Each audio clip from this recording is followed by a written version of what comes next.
home for Illini hockey.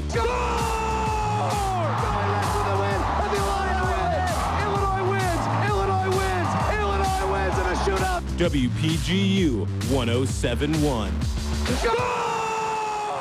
From the Big Pond in Champaign, Illinois, it's a Friday night edition of Illini Hockey presented by YouTube and WPGU 107.1. Hi, everybody. I'm Cristiano Simetta. Eric Fisher will join me in just a moment. The Ohio University Bobcats and University of Illinois Fighting Illini faced off against one another for the first time on March 4th, 1989.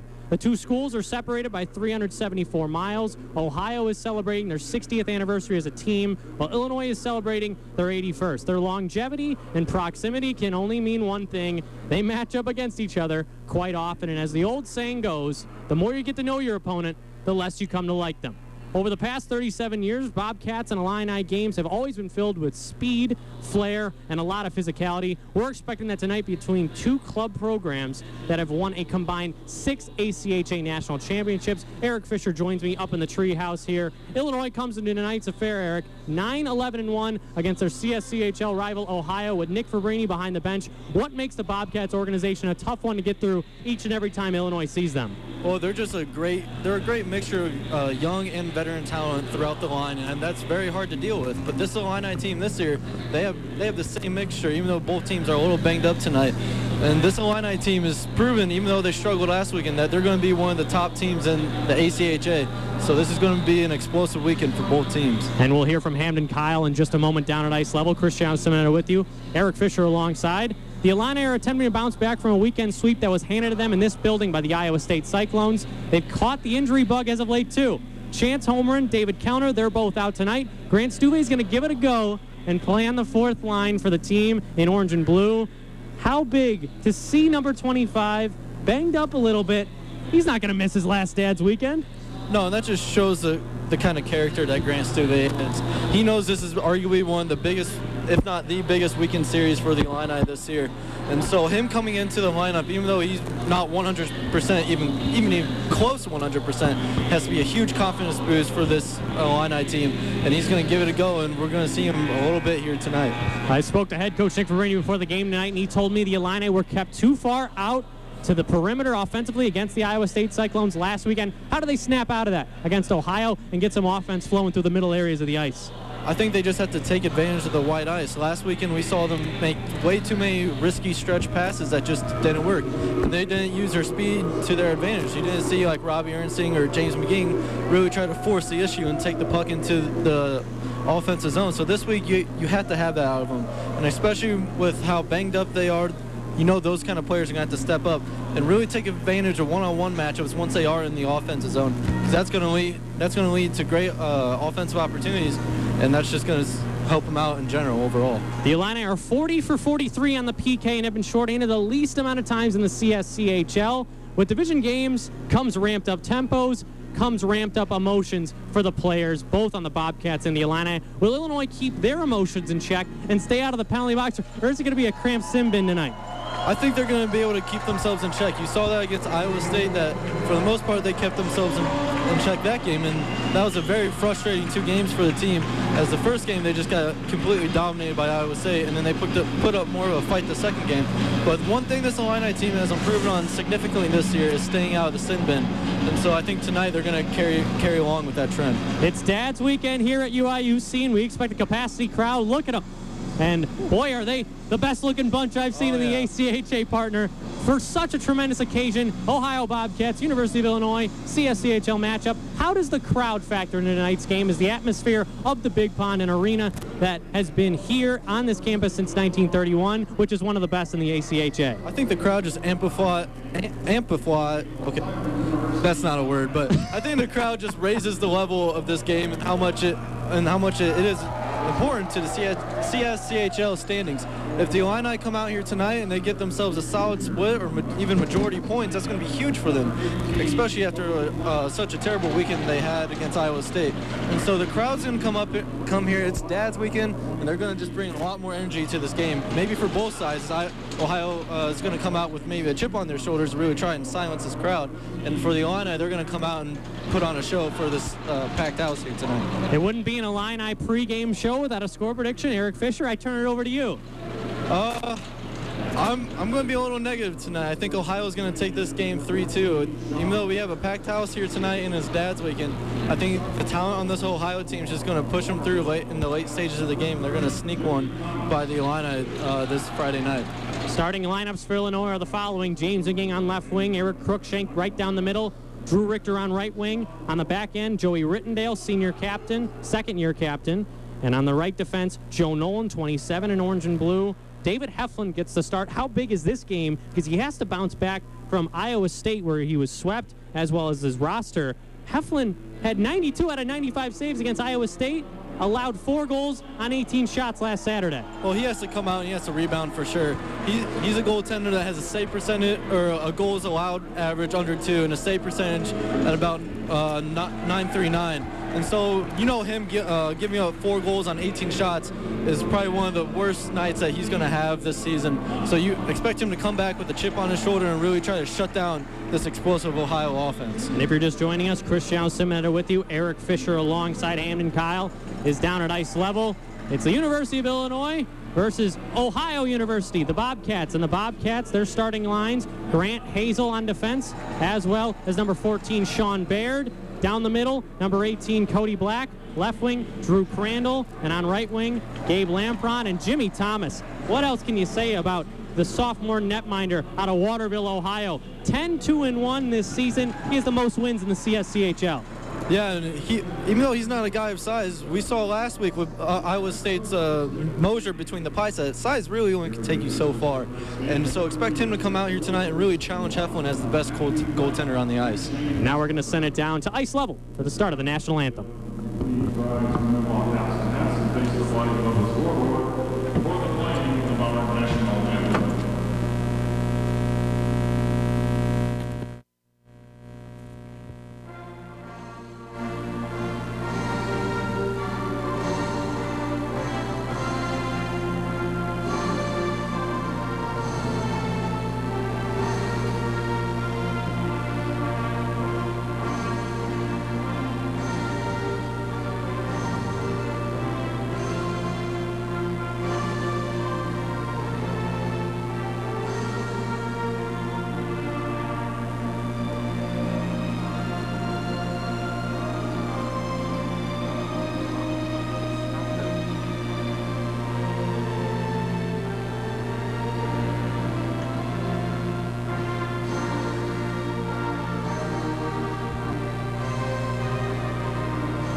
And boy, are we ready for the start of this hockey game. Cristiano Simiter with you.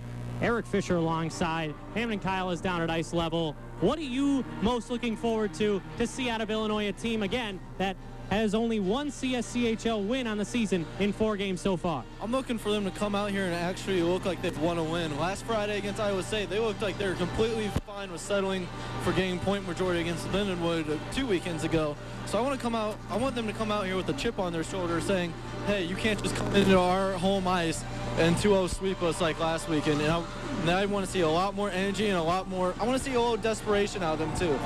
You get swept on your home ice, you have to come out with a little desperation and really prove a point that last weekend was just a fluke and something like that will never happen again. Nick Fabrini throws out the second line. Stephen Quinn, Bobby Ernsting, John Moskaluk, and on the back end, Mark Kindati and Jack Graham. Got to be some confidence here as we are underway at the University of Illinois Ice Arena as Ohio breaks out into the neutral zone. It's Cody Black down right wing, speeding around Moscow. Black out in front, and they score! How quickly was that? 6 seconds into the hockey game, Drew Crandall, Ohio takes the lead. And that was just a breakdown defensively for the Illini, as no one was covering Black on the other end. Kindati just looked lost, and I don't know where Graham was either. And so that's probably the worst thing that could happen for the Illini coming out. 6 seconds into the game, Ohio picks up a goal. And so you have the first line out here now, and they have to respond immediately if they really want to make sure this game doesn't get out of control. Drew Crandall, his 3rd goal of the season, comes 6 seconds into the hockey game. Like you mentioned, Eric, one of the worst starts the Illini can have, and Ohio's got the puck again out to the outside, and then that's going to be dislodged. 20 ticks into the opening frame. A Dad's Weekend game, the largest crowd of the season, and Drew Crandall with the early silencer for the team in white and green. Give Crandall credit. He knocked that out of the air to put that back in the back of the net. And so that just shows the level of talent there is on this Ohio team to be able to have the hand-eye coordination to really knock that past Heflin, who's one of the top goaltenders in the ACHA. Number 7, Gianni Evangelisti. You'll see him get tossed out of the draw, but Evangelisti, 23 points in 14 games this season. But Kyle Craddock loses the draw, and here comes James Being moving down the left circle. Looking one in front for Drew Richter, comes to the far side for Joey Rittendale. His last Dad's Weekend, as he is a graduating senior after this season. 35 seconds into the opening frame, the Bobcats are out to a great start with a 1-goal lead, thanks to a goal 6 seconds in, scored by Drew Crandall, his 3rd of the year. Ohio back on the attack. Behind the net, it's Eric Cruikshank. Burlington, Ontario native skates through his own zone, looking for a cross-ice pass, hits Nolan. That won't be icing. He races forward against Jacob Houston. Nolan spirals one in front, right outside the crease. Ohio takes it and excavates back out to center ice. Now here comes Craddock on his backhand, looking out in front, and a nice breakdown for number 14, Neil Novosel. Bumped up to this 3rd line as Chance Holmgren is not in the lineup tonight for Illinois, as well as David Kellner. Here's Novosel.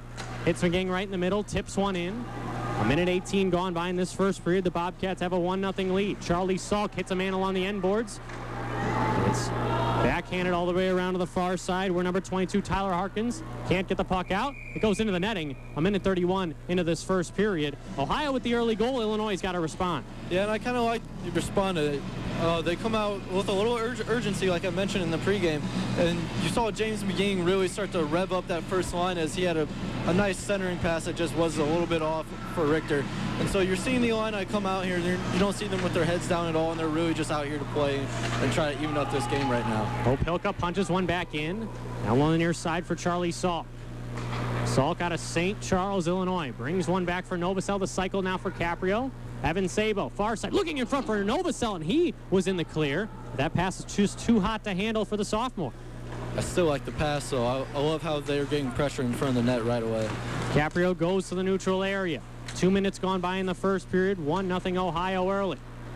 And here comes number 29, Garrett Jenkins. No points on the year through 10 games. A sophomore out of Michigan hits a puck into the Illini zone. Bobby Ernsting trying to catch Ohio on a change. Ernsting to the left circle.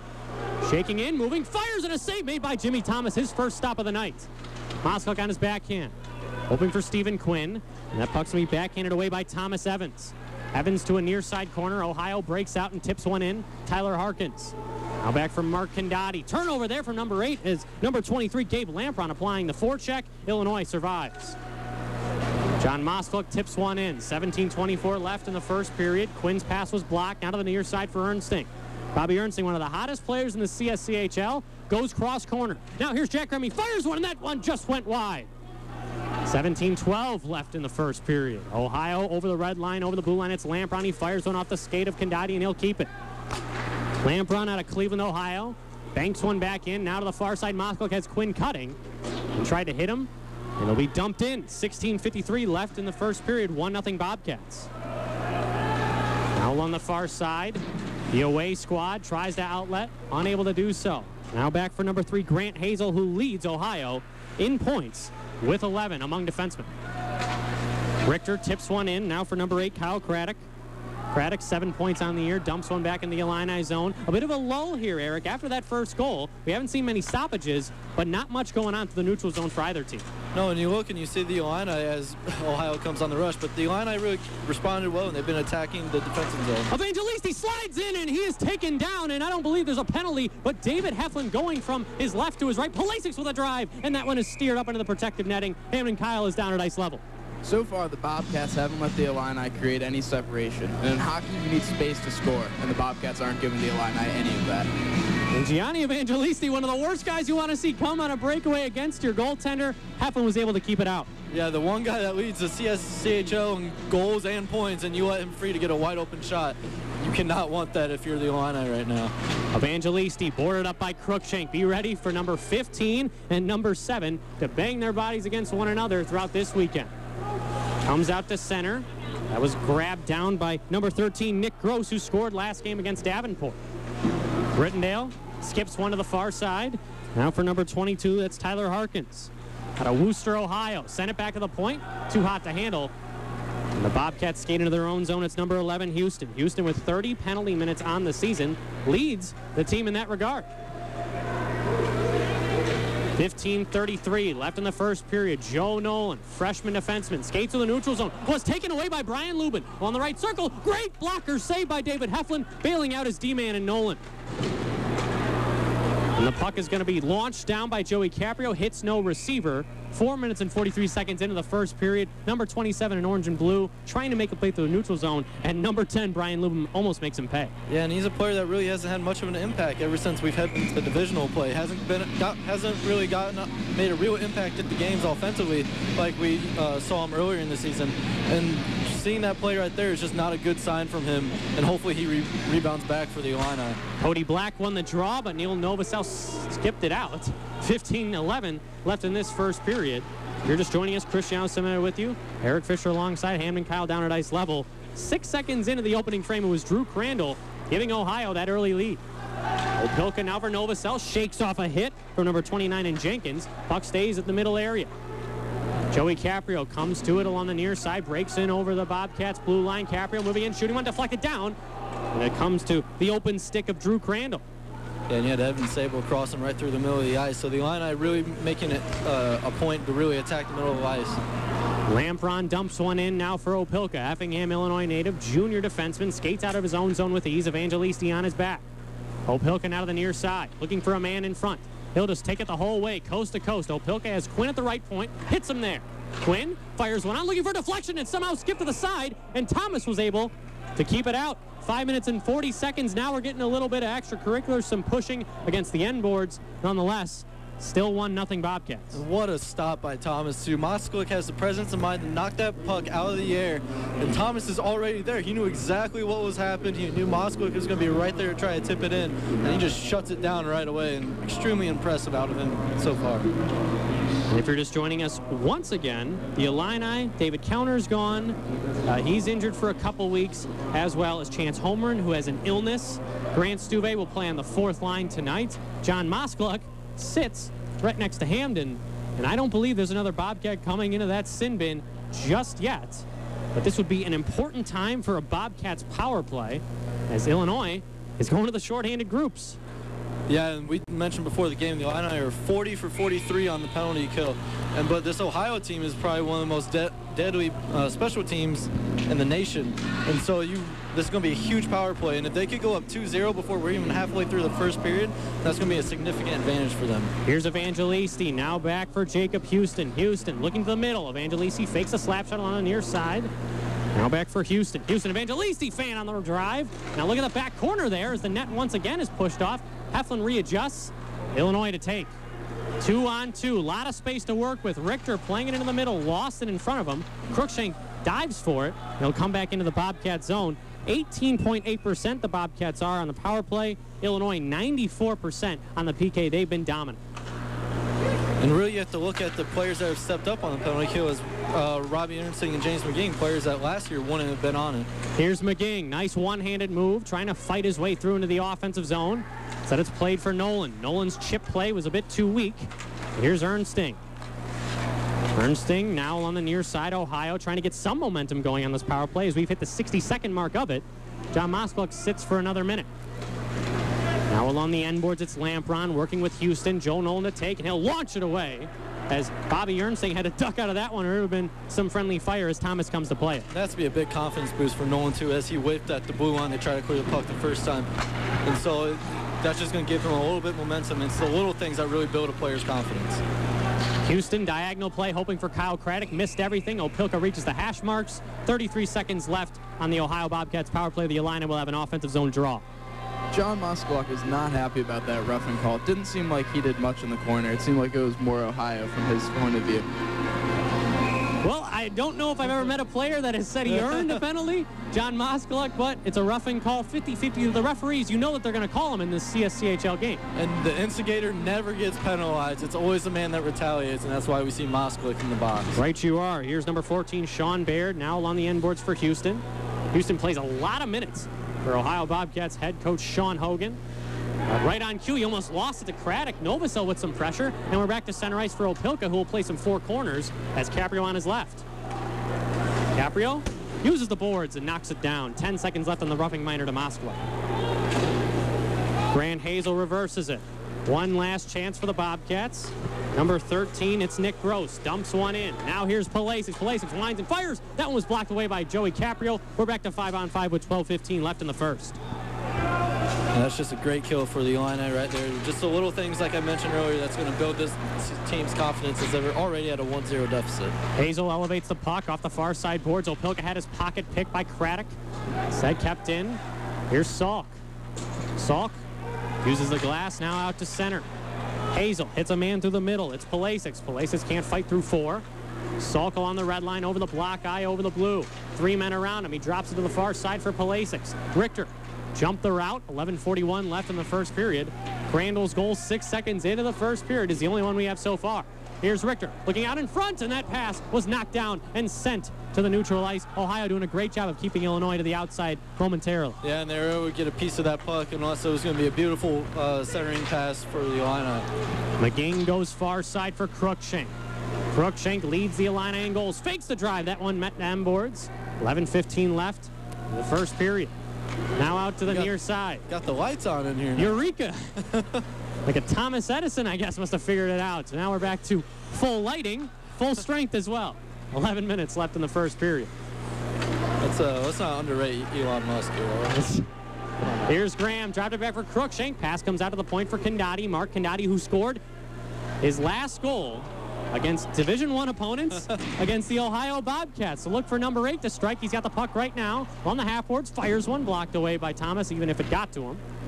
McGing doubles back into neutral ice, now back into his own zone as Zach Frank applies some checking.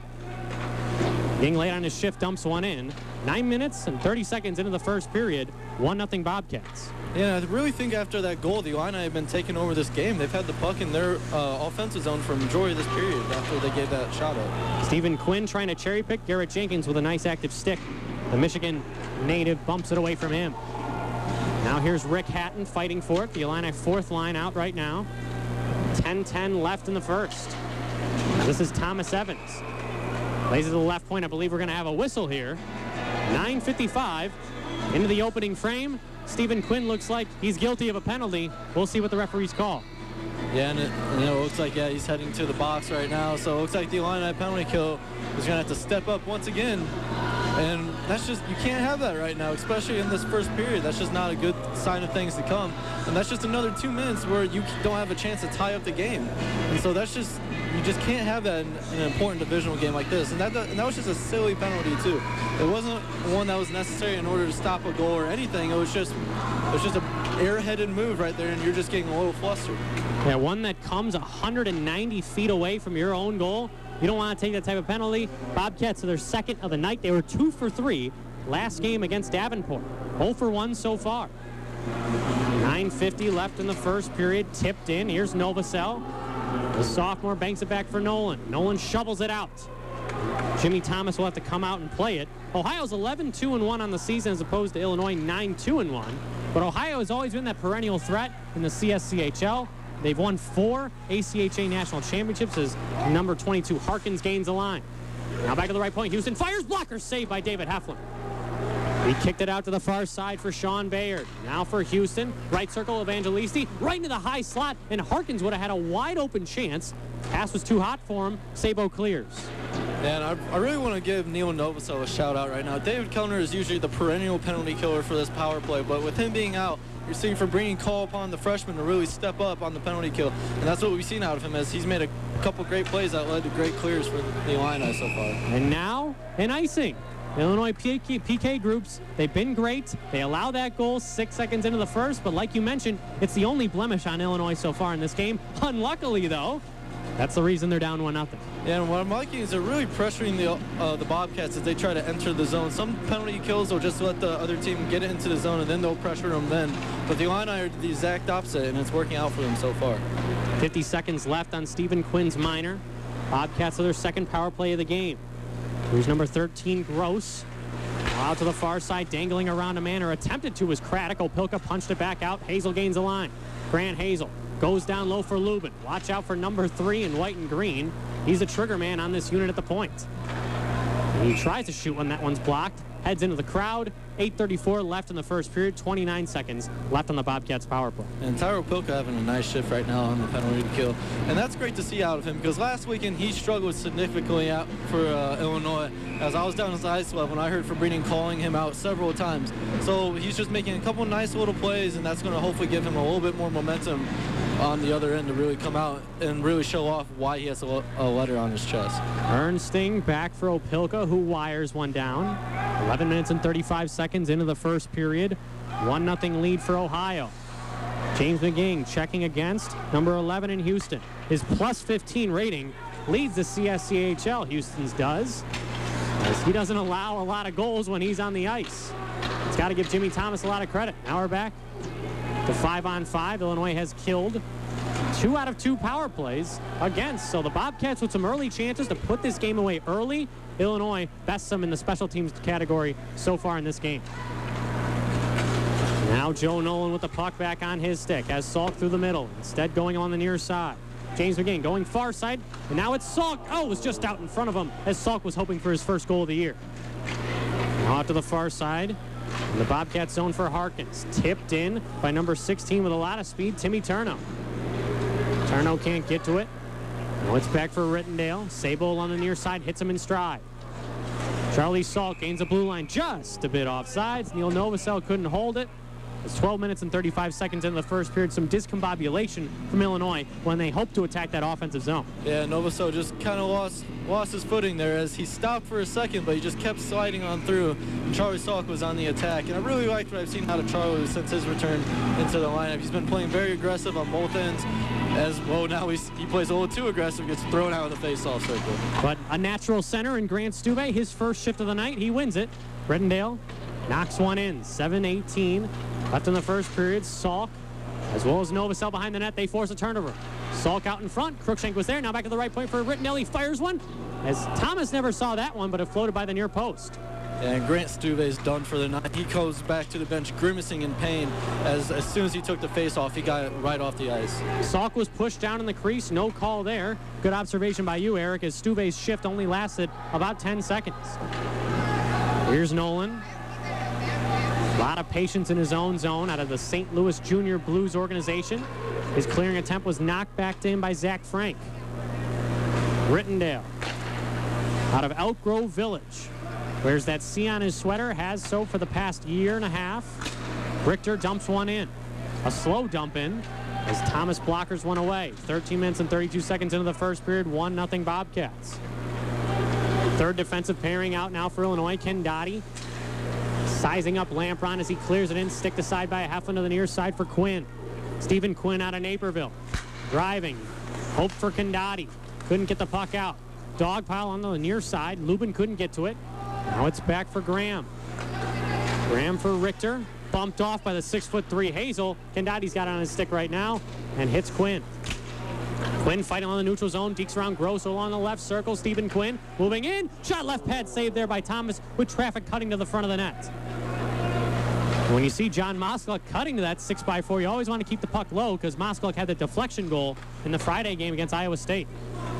Bernstein with a nice head fake, has a lot of speed to the blue line. He moves in, tried to go through his legs, and Evangelisi's going to pick up the scraps as Houston with a nice job of defending against 24 in orange and blue. Yeah, Bernstein going for his pats and his behind the legs move just wasn't working out right there. Evangelisi now for Palasic, lost it in his skates, now out to the middle. Evangelisi almost had a chance right on the doorstep, but now it's Cragg to the left point. Houston winds and fires intentionally wide, trying to use the boards the Bobcats were, reminiscent of NHL teams such as the Detroit Red Wings at the old Joe Louis Arena, utilizing those end boards to redirect for plays. Sean Hogan's got a lot of tricks up his sleeve. Look at you. That was pretty specific reference you pulled out right there. That's what they pay me for. His Craddock launches one over the net.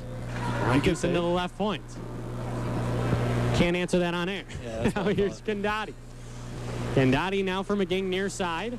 Ernsting backhanded pass. Too sloppy though for Illinois because Ohio's just going to get it back in the neutral zone and hope to enter. They clear it down. 4:40 left in the first period. Joey Caprio, senior defenseman out of Bolingbrook, has Cruikshank along the near side. Now along the blue line. Cruikshank couldn't get to it. Houston defending. 4:28 left in this first period. The puck hits up into the first row. Believe everybody's okay, but you never know. I've seen a couple bucks come near our direction. Would you be able to catch one if it redirected up? Is that even a question? I mean, I got cat-like reflexes. I'd probably snatch that out of the air. Or if it was Steven, that might be a different question. But I mean, he's not here, so we don't have to worry about that. Thomas Evans plays it back for Jenkins, number 5 in white and green out of Las Vegas, Nevada.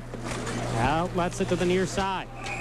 We get a whistle, offsides, 15 minutes and 46 seconds into the first period. Not a lot of shots coming from both these teams, but when they do get these chances, it seems to be right in the high slot area. David Heflin, a couple blocker saves. Thomas using the pillows. Both goaltenders have been strong. Exactly, and so take away the first 6 seconds of this game, and I would say the Illini are really taking control of this first period. But we're starting to see a little bit of energy come out of the Bobcats as they're pressuring the Illini towards the end of this first period. Face-off won by Lubin, now on the red line, dumped in by Jenkins. Fellow number 29 in David Heflin stops it up for Opelka. That was a dangerous exit pass, and Jenkins keeps it in and may have actually brought it out, and he did. So an odd miscue there for number 29 in Jenkins. But the Illini are going to benefit from it. Comes through neutral zone, tipped in. Justin Reese skating against number 5 in Evans. 3:47 left. Pass out in front, and Charlie Salk puts his head up to the ceiling as McGing fed him. Now on the far side, it's cleared in. Heflin doesn't even have to defend it as it hits off the outside of the cage. Here's Justin Reese. Reese is going to be boarded there to the near side. A nice cancel out there. And Salk plays it up for Hatton. Hatton missed it. It'll be cleared in. Joey Caprio can't get it around Hazel, but I believe that was going to be an icing call, and the referees must have missed it. I was very confused about that. I don't know. As Hatton had missed that pass, nonetheless, we play on. 17 minutes and 50 seconds into this first period.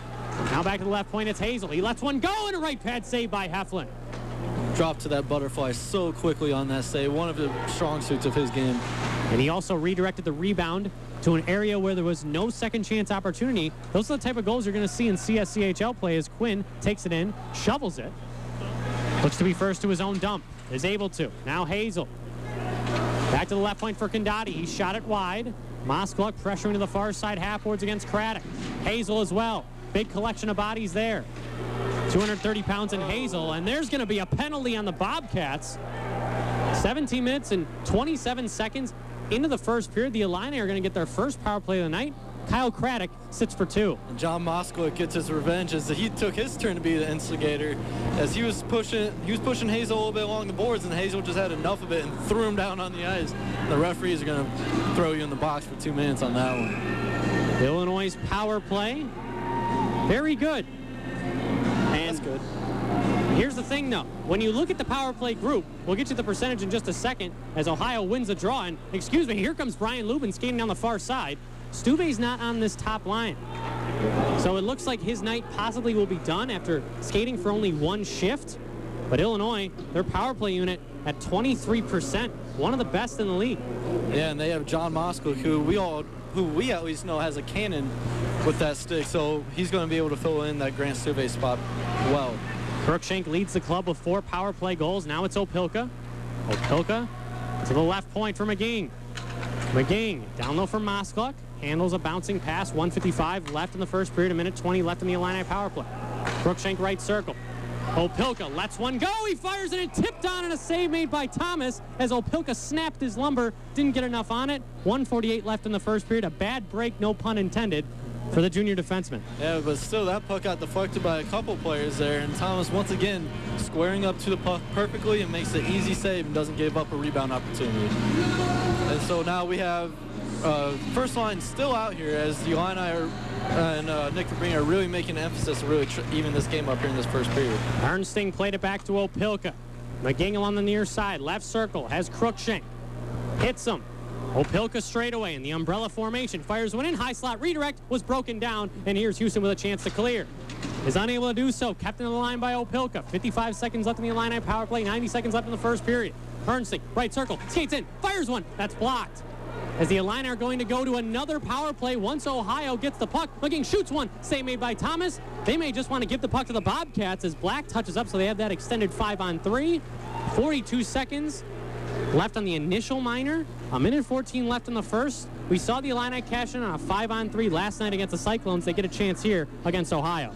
The Illini bench hasn't been too happy with the shots that the Illini have been taking on this power play. Coach Fabrini is telling his guys that they need to shoot the puck more and stop passing as much. They just need to get the puck on that net to try to get another goal. One of the best penalty killers, Jacob Houston, sits for 2 minutes, Eric. Yeah, and I think what happened on that play is there's one of the Ohio defensemen threw his broken stick at the Illini, and so that's you're going to get a 5-on-3 advantage immediately there. You cannot throw your stick at any point, whether it's broken, whether it's in two.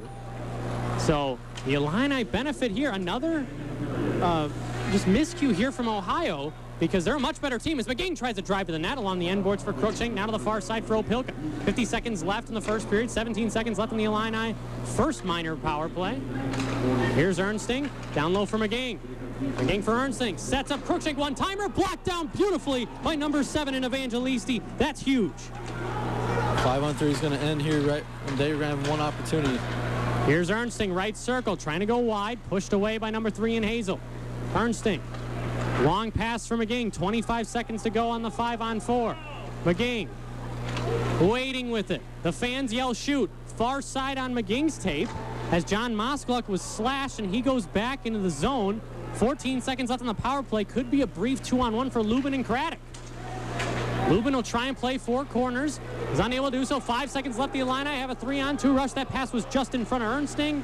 2 seconds and 1. And that'll conclude the opening frame. The Illini with 46 seconds left on a minor power play. The penalty assessed to Houston. Not the 5-on-3 you would hope to expect if you're Illini head coach Nick Fabrini. No, and I'm just wondering, too, because I was paying attention to Eric Cruikshank on that 5-on-3, and he looked very lackadaisical right there along the corner. He just didn't look like he had any urgency to really get the puck moving or really even get to it in the corner.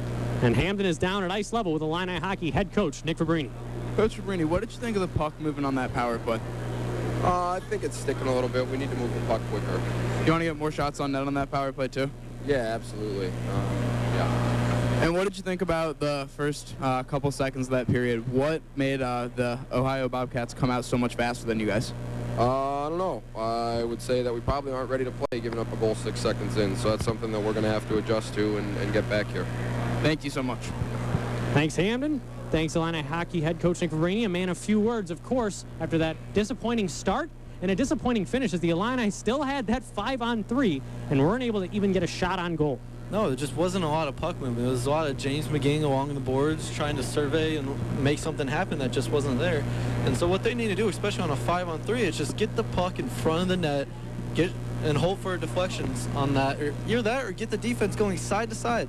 You didn't see a lot of puck movement from the left side of the ice to the right. You just saw James McGinn just handling the puck in the corner, and so that makes it extremely easy for a 3-man penalty kill to silence that. And they also won the initial face-off too, so that killed about 14 seconds of momentum. They only had about 30 seconds of it. Now you got 46 seconds to start the second period. What goes through Fabrini and the Illini's mind, knowing that they've got to get more shots on goal, especially when they've got more guys on the ice on the other squad? I think Fabrini's going to walk into that locker room and say, are we awake yet? Because when you come into it, like he said, you come into a game, give up a goal first 6 seconds, you're clearly not ready to play. And so that's 2 weekends in a row where you come out in the Friday game and give up an early goal. And that just can't happen for a team that's trying to make a national championship run. And we'll see if the Illini can bounce back in the second period. But before we do that, we'll go to the first period intermission report. That'll be in just a couple minutes. You are listening to the Illini Hockey First Period presented by WPGU 1071.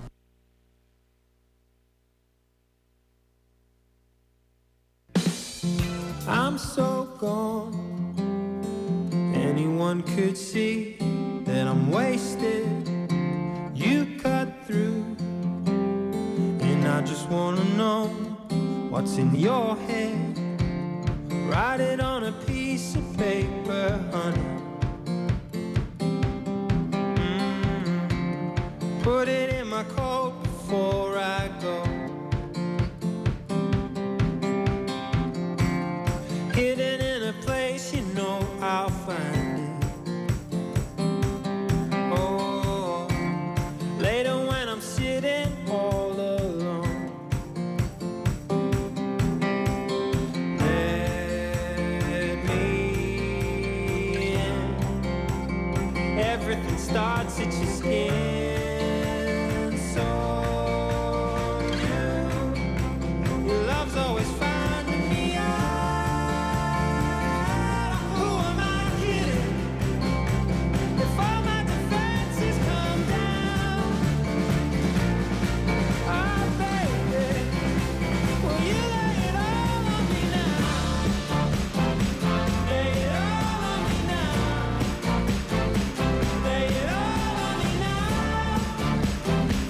Lay it all on me now. Snow comes down. Everything is new and different. I found you hidden in plain sight. Why'd it take so long? Write it on a piece of paper, honey. Put it in my coat before I go. Let me in. Everything starts at your skin. So new. Your love's always finding me out. Who am I kidding? If all my defenses come down, oh baby, will you lay it all on me now? Lay it all on me now. Lay it all on me now. Lay it all on me now. Lay it all on me now.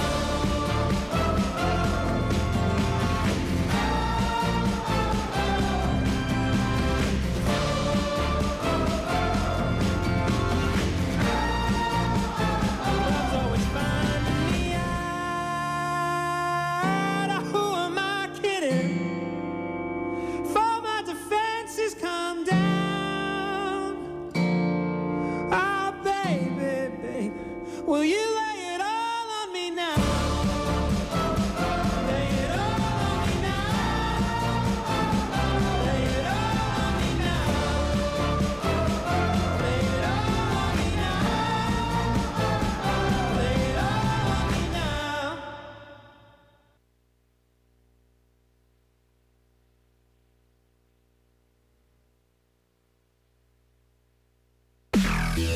WPGU 1071. WPGU 1071.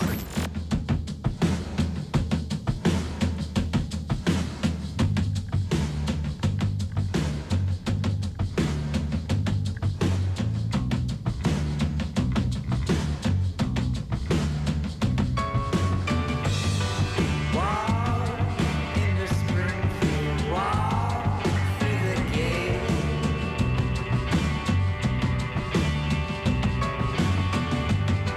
Stars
Champaign's alternative.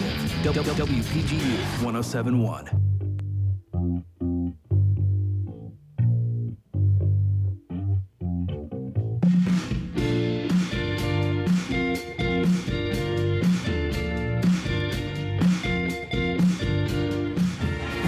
Listening to Illini Hockey on WPGU. Now time for the intermission report. And welcome out here to the Big Pond for your first period intermission show. I'm Eric Fisher as your host, and we have Camden Kyle here to help me out on the analytics of this first period. Camden, 6 seconds into the game, Ohio comes out, gets one on the board. What'd you see out of that? Well, the Illini came out slow. They didn't come out with as much energy, and as Coach Nick Fabrini said, they just weren't ready to play. They weren't ready for the game, and losing that face-off, the center needs to tie up that opposing center. They can't just let him go right by. The center pushed the puck right through his legs. Winger came in, got the puck, waited one pass, right in the goal. Now, this is 2 weekends in a row that the Illini have come up to a slow start on the Friday night divisional game. How big of an issue is it, and what needs to be fixed for it to be silenced? Well, it's a huge issue for the Illini. When they started off their season, they started off strong. And one of the main reasons that they started off so strong was because they were scoring first. They were getting the puck in the net, they were moving the puck, and they came out fast.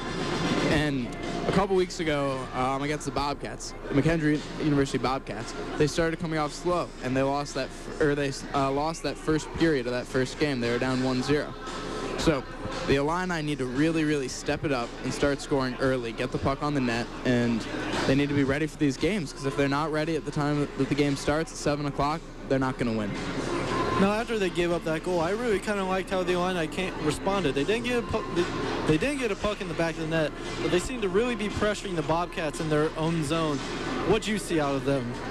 I thought that they were pressuring the Bobcats, but I didn't think the Illini were playing as strong as they could be. They're not moving the puck, they're not creating space, their gap control's not good, and they're not moving the puck the way that they should be. And another thing to knock the Illini right now, is that they're not getting the puck on the net.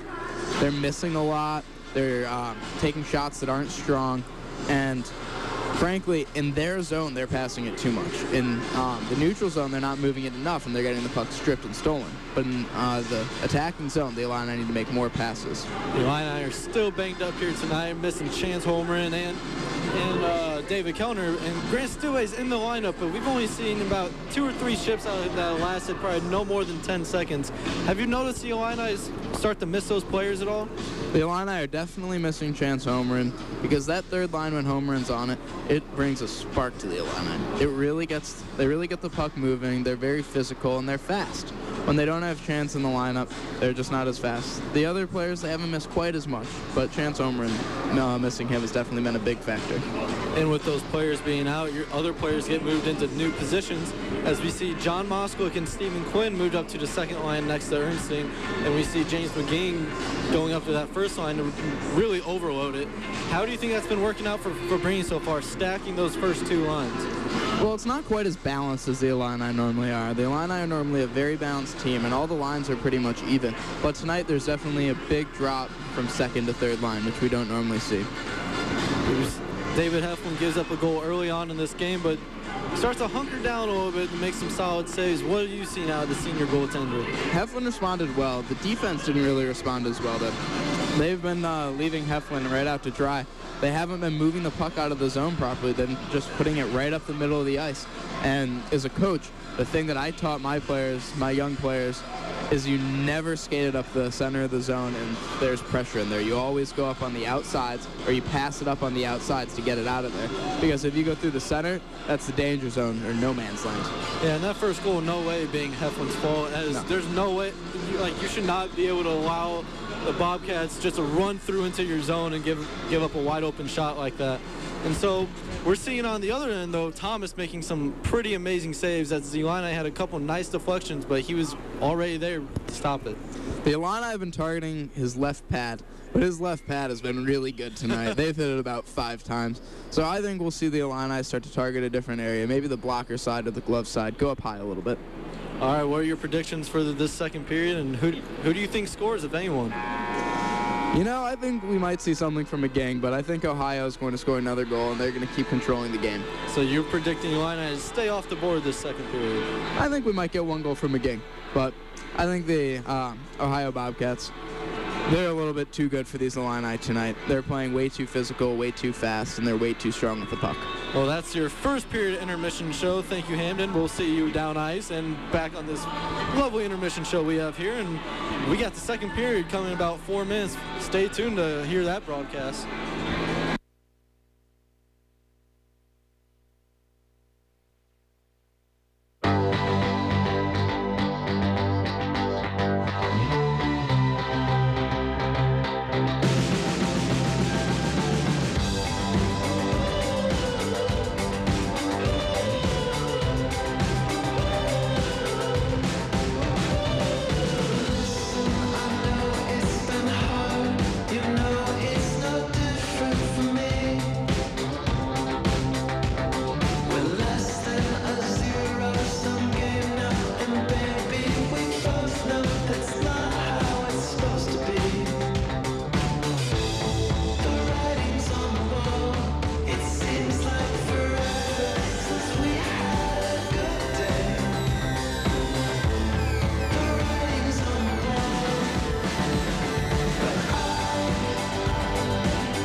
You're listening to Illini Hockey on WPGU 107.1.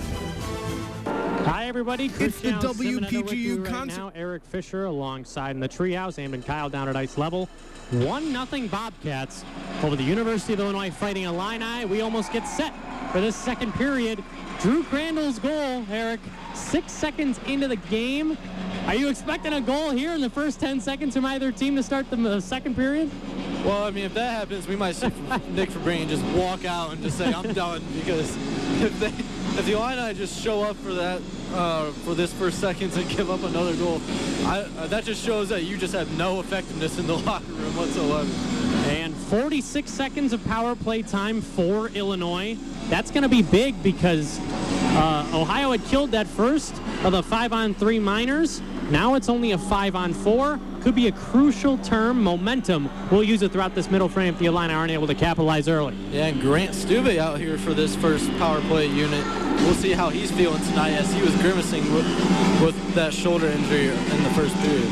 Charlie Salk lost the draw. Grant Hazel plays it down. So to start this second period, Illinois with Drew Richter, Joe Nolan, Grant Stuve, Charlie Salk, and Stephen Quinn. And Richter going along the near side, gains the line, goes to the goal line area. It's cleared out. Stuve kept it in, now back for Nolan.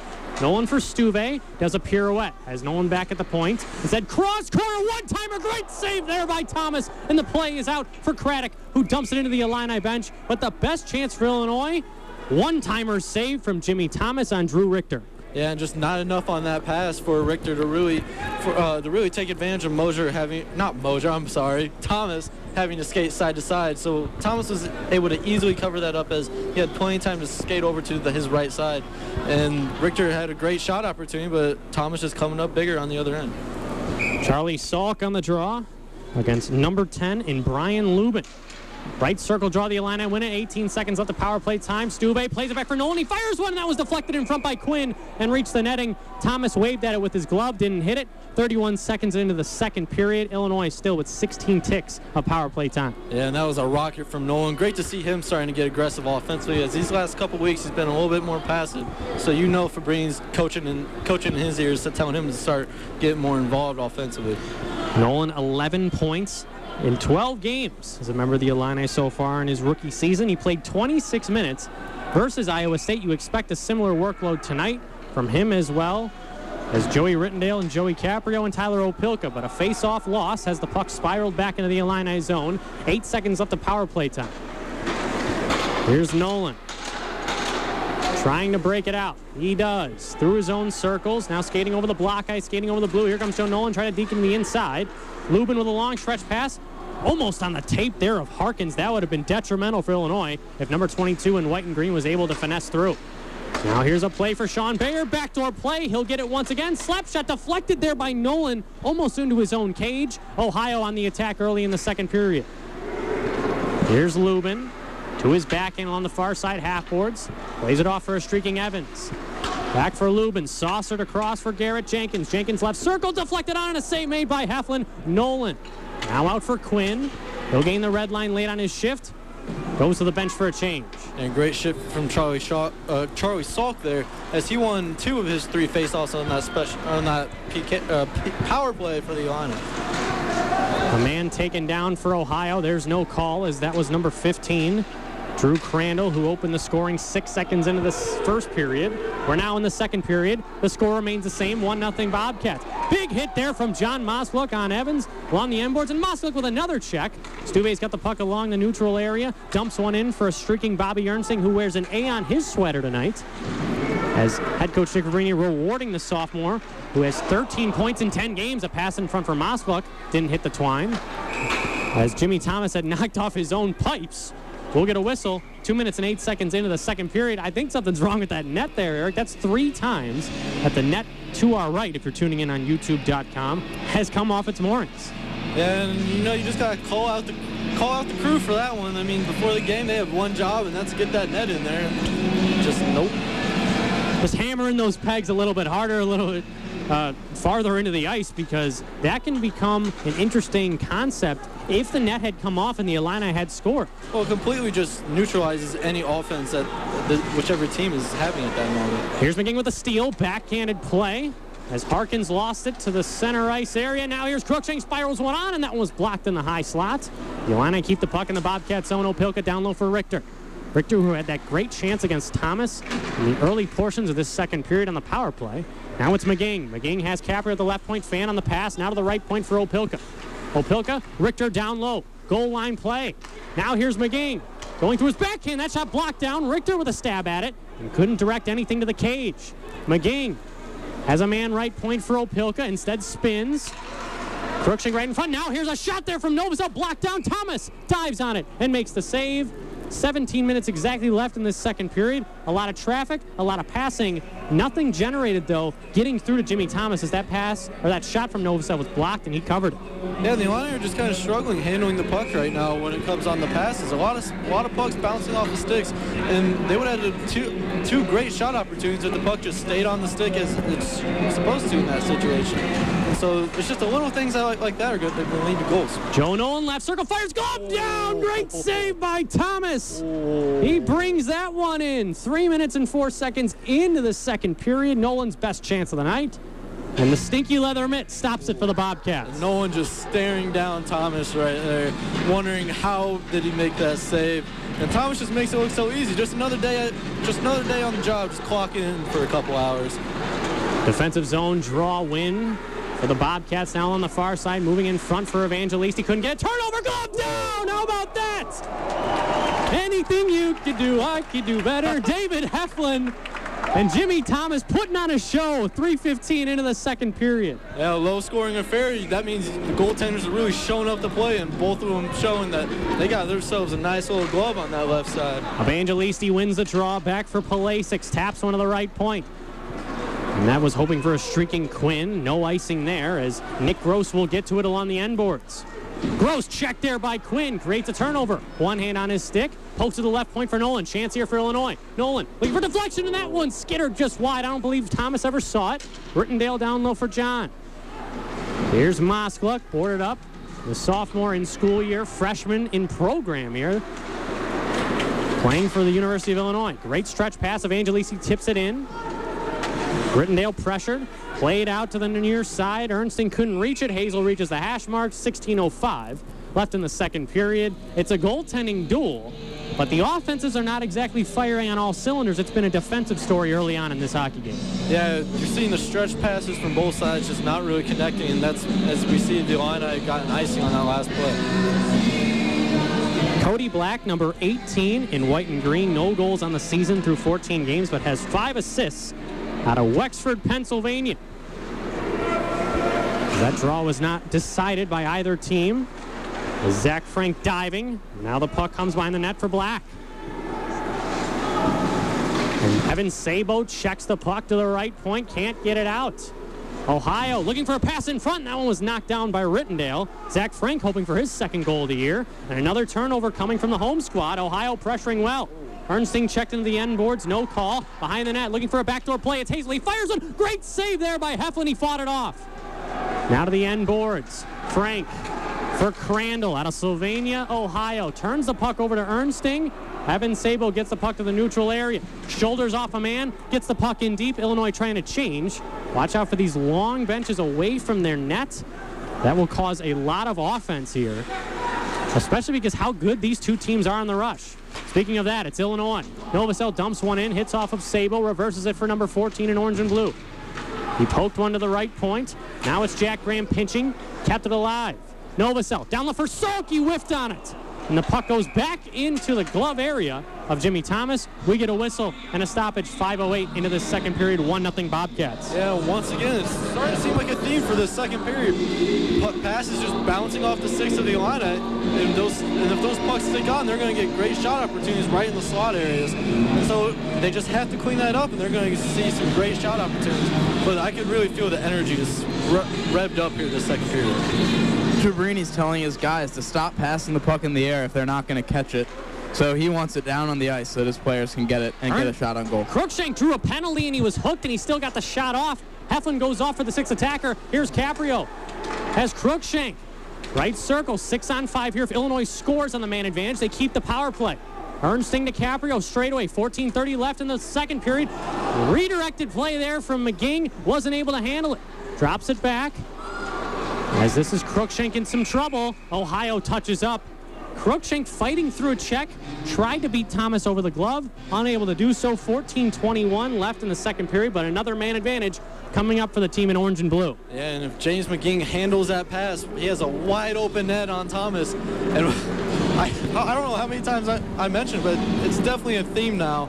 Pucks just bouncing off the sticks for the Illini, but now they're going to get what I believe their 3rd power play advantage this game. So we'll see if they really take advantage, as we're seeing their first power play unit come onto the ice of Ernstine, Moskowitz, Cruikshank, McGee, and Opelka. Tyler Harkins sits 2 minutes for hooking the Illini win the draw. Here's McGee. Nice move to the outside. He has Cruikshank at the right point. Instead, he'll defer to Ernstine. Bobby has along the right circle. Opelka straightaway. Almost lost it. Has to double back around Craddock. Great pass for Ernstine. Ernstine goes far side. James McGee.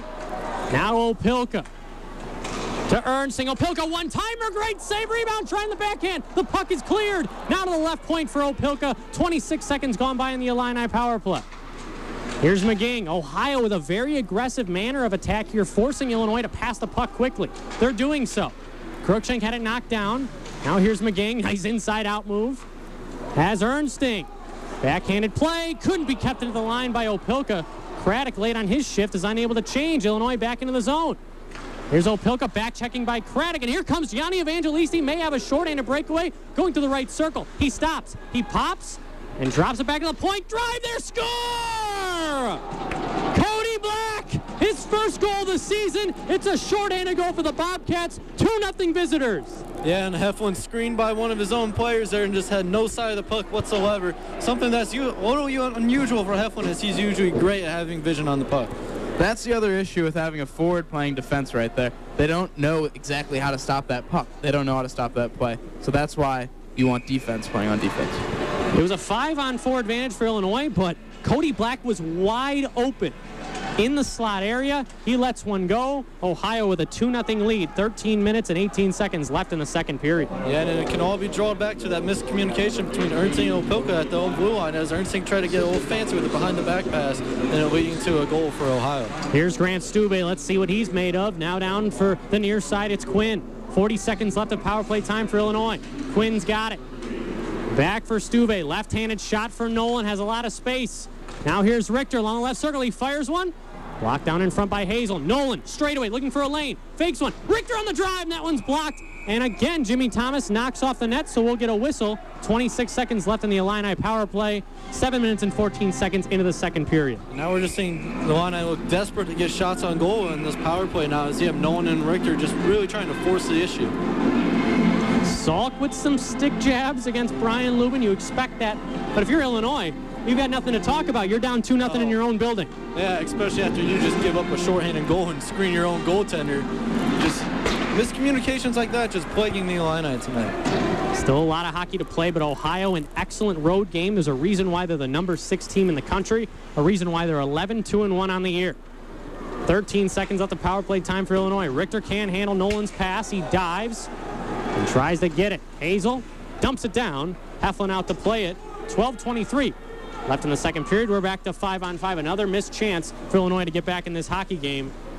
But as mentioned, 32 minutes left in regulation, but Ohio is not looking to take their foot on the gas, or off the gas, excuse me. No, not at all. And the Illini had good shot opportunities on that power play. They just weren't able to handle the passes at all to get those shots on goal the way they wanted to. Wickland takes down a man. Puck squirts free along the left circle. Here comes Evangelisti skating over the block guy, over the blue S. Craddock, moving in along the left circle. Craddock, far side play, knocked down by the, I believe, the chest there of Evangelisti. Broke up his own team's play. And here's Evan Sabo, now on the near side. Dumps one in for Novosel on the end boards. Now here's James McGee, Wickland, he fired one, that just went wide. Here's Caprio pinching in. Caprio out in front, nobody home. Puck goes all the way back in the Illini zone. 8 minutes and 30 seconds into the second period, still 2-0 Bobcats. Yeah, but I still like that shot opportunity from Wickland there. A guy that doesn't really get a lot of minutes on. As Quinn just goes off sides with Moskowitz along that near wing. 11:21 left in the second period. As you were saying before, you were rudely interrupted by a stoppage there, Eric Fisher. No, it's just a great shift from Wickland. He hasn't been seeing a lot of ice time tonight, so maybe Fabrini's going to take note of that and maybe try to get him on the ice a little bit more. As Sabo's going to go to the box, I believe for something that happened after the play. Ohio with a power play here, and they could break this game wide open. Yeah, and Evan Sabo's not a guy that's really going to get a little too rowdy after the whistle's blowing. He's a very calm demeanor guy when you're talking to him, so very interesting. And I didn't see what happened, but the refs found that it was worthy of. Great blocker save by Heflin. I'll give it back to you. Here's Baird with that shot. A nice blocker save by Heflin. Evan Sabo sits 2 minutes. for too many men on the ice, I believe. Now the puck's back on Houston's stick. As Ernsting has lost his own blade, now along the center, looking for a backdoor pass. And Ernsting is just going to hand one out, kept in at the line, though. Bear to the left circle. Half a minute gone by on the Illini penalty kill. Houston is just going to hold the puck because that's what he could do. Moving into the far side of Evangelisti. Back for Houston, has an open lane. Fakes the drive, has Evangelisti right circle. There he is. Gianni to Jacob. Pump fakes. Everybody on the edge of their seats there. Baird back for Houston. Can't handle it. Out in front, Evangelisti.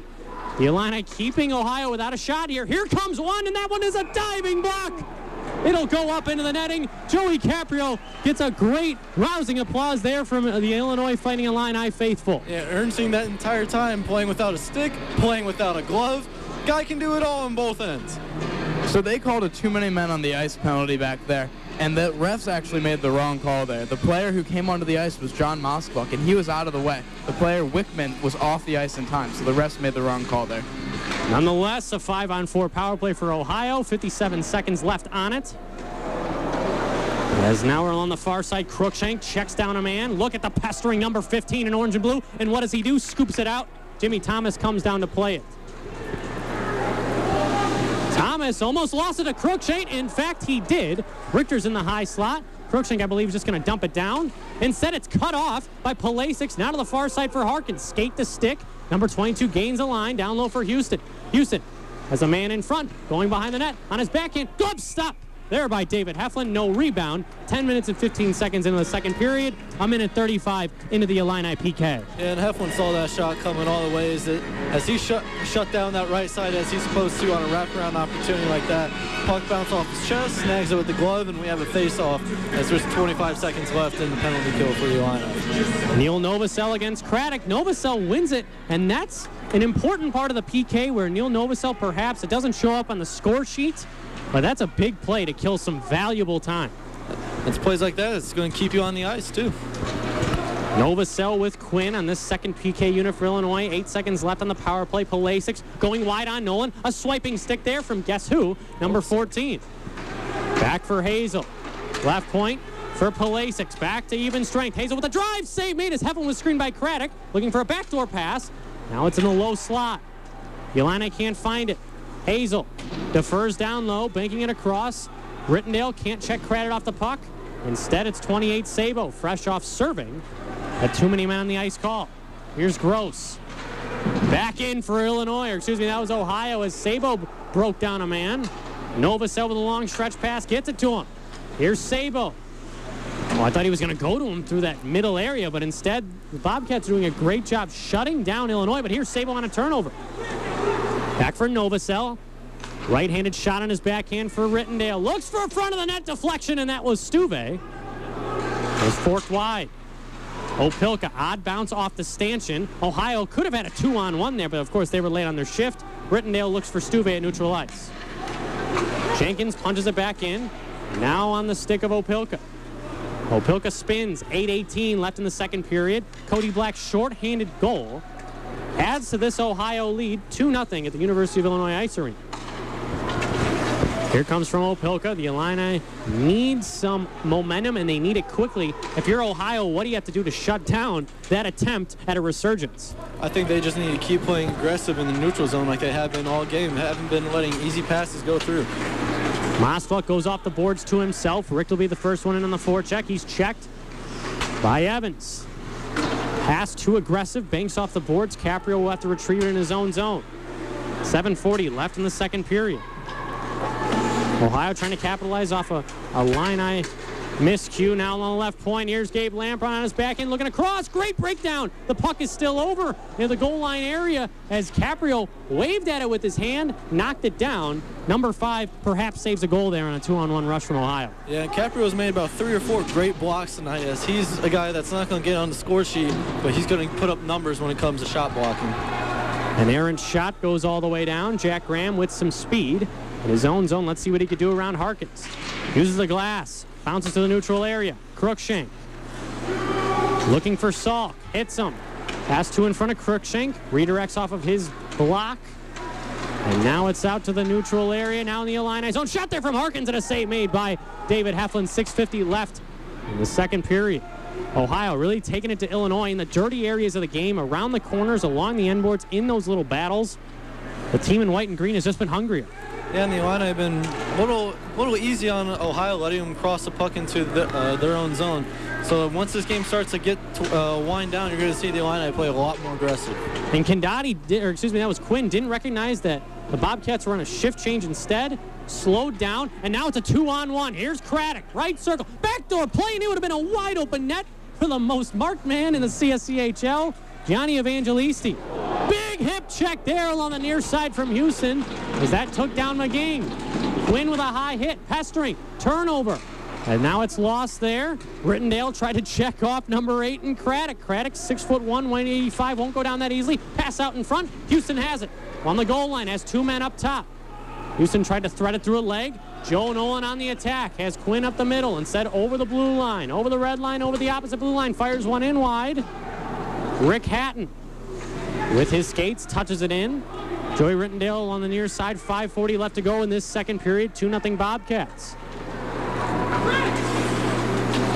Beautiful skating there from Evangelisti. Uses the boards and plays it in for Lampron. Ohio's not used to this big of an ice sheet, but they look like the home squad here, playing against Illinois in their own building and have a 2-0 lead. 35 minutes into the game. And that's 2 straight weeks now that a divisional opponent's be able to come in here and play pretty familiarly on this big pond. Not only that, but they've scored the first goal. Yeah. So 2 out of the last 3, Illinois has allowed that first tally. None coming quicker, though, from Drew Crandall to open up this hockey game. Yeah, and Hamden and I talked about on the intermission report that this is starting to become a major issue for the Illini. It's just not coming out to play at the start of the game. And a team is not going to make a deep postseason run if they can't come out ready to play, especially on their home ice. Black is kicked out of the draw. And it's tied up there, but number 18 gets the puck back, turn it over, nice toe drag effort. This could be a breakaway for Cruikshank. Cruikshank late on the shift. He moves and he fires. That's just why we could have a penalty shot. What's it going to be? It will be number 15 with a penalty shot effort against Jimmy Thomas coming up next. Yeah, Cruikshank was hooked that entire time, and he wasn't able to get the shot off. Now we're going to see if the senior can really make a play for the Illini, give them the spark they need on this penalty shot right here. It was a defensive zone win for Ohio, turned over quickly, and when you have a guy who scored 8 goals this season, but also a guy who has a 2-game point streak against Ohio trailing down in on you, it's a scary sight. Let's give a shout out to Moskowitz with that beautiful toe drag move to give him give Cruikshank that shot opportunity. Cruikshank is wanting to go low blocker here. I could tell. We've seen enough of his shootouts. We've seen enough of his penalty shots. The senior out of Burlington, Ontario, ready to go. 4:53 left in the second period.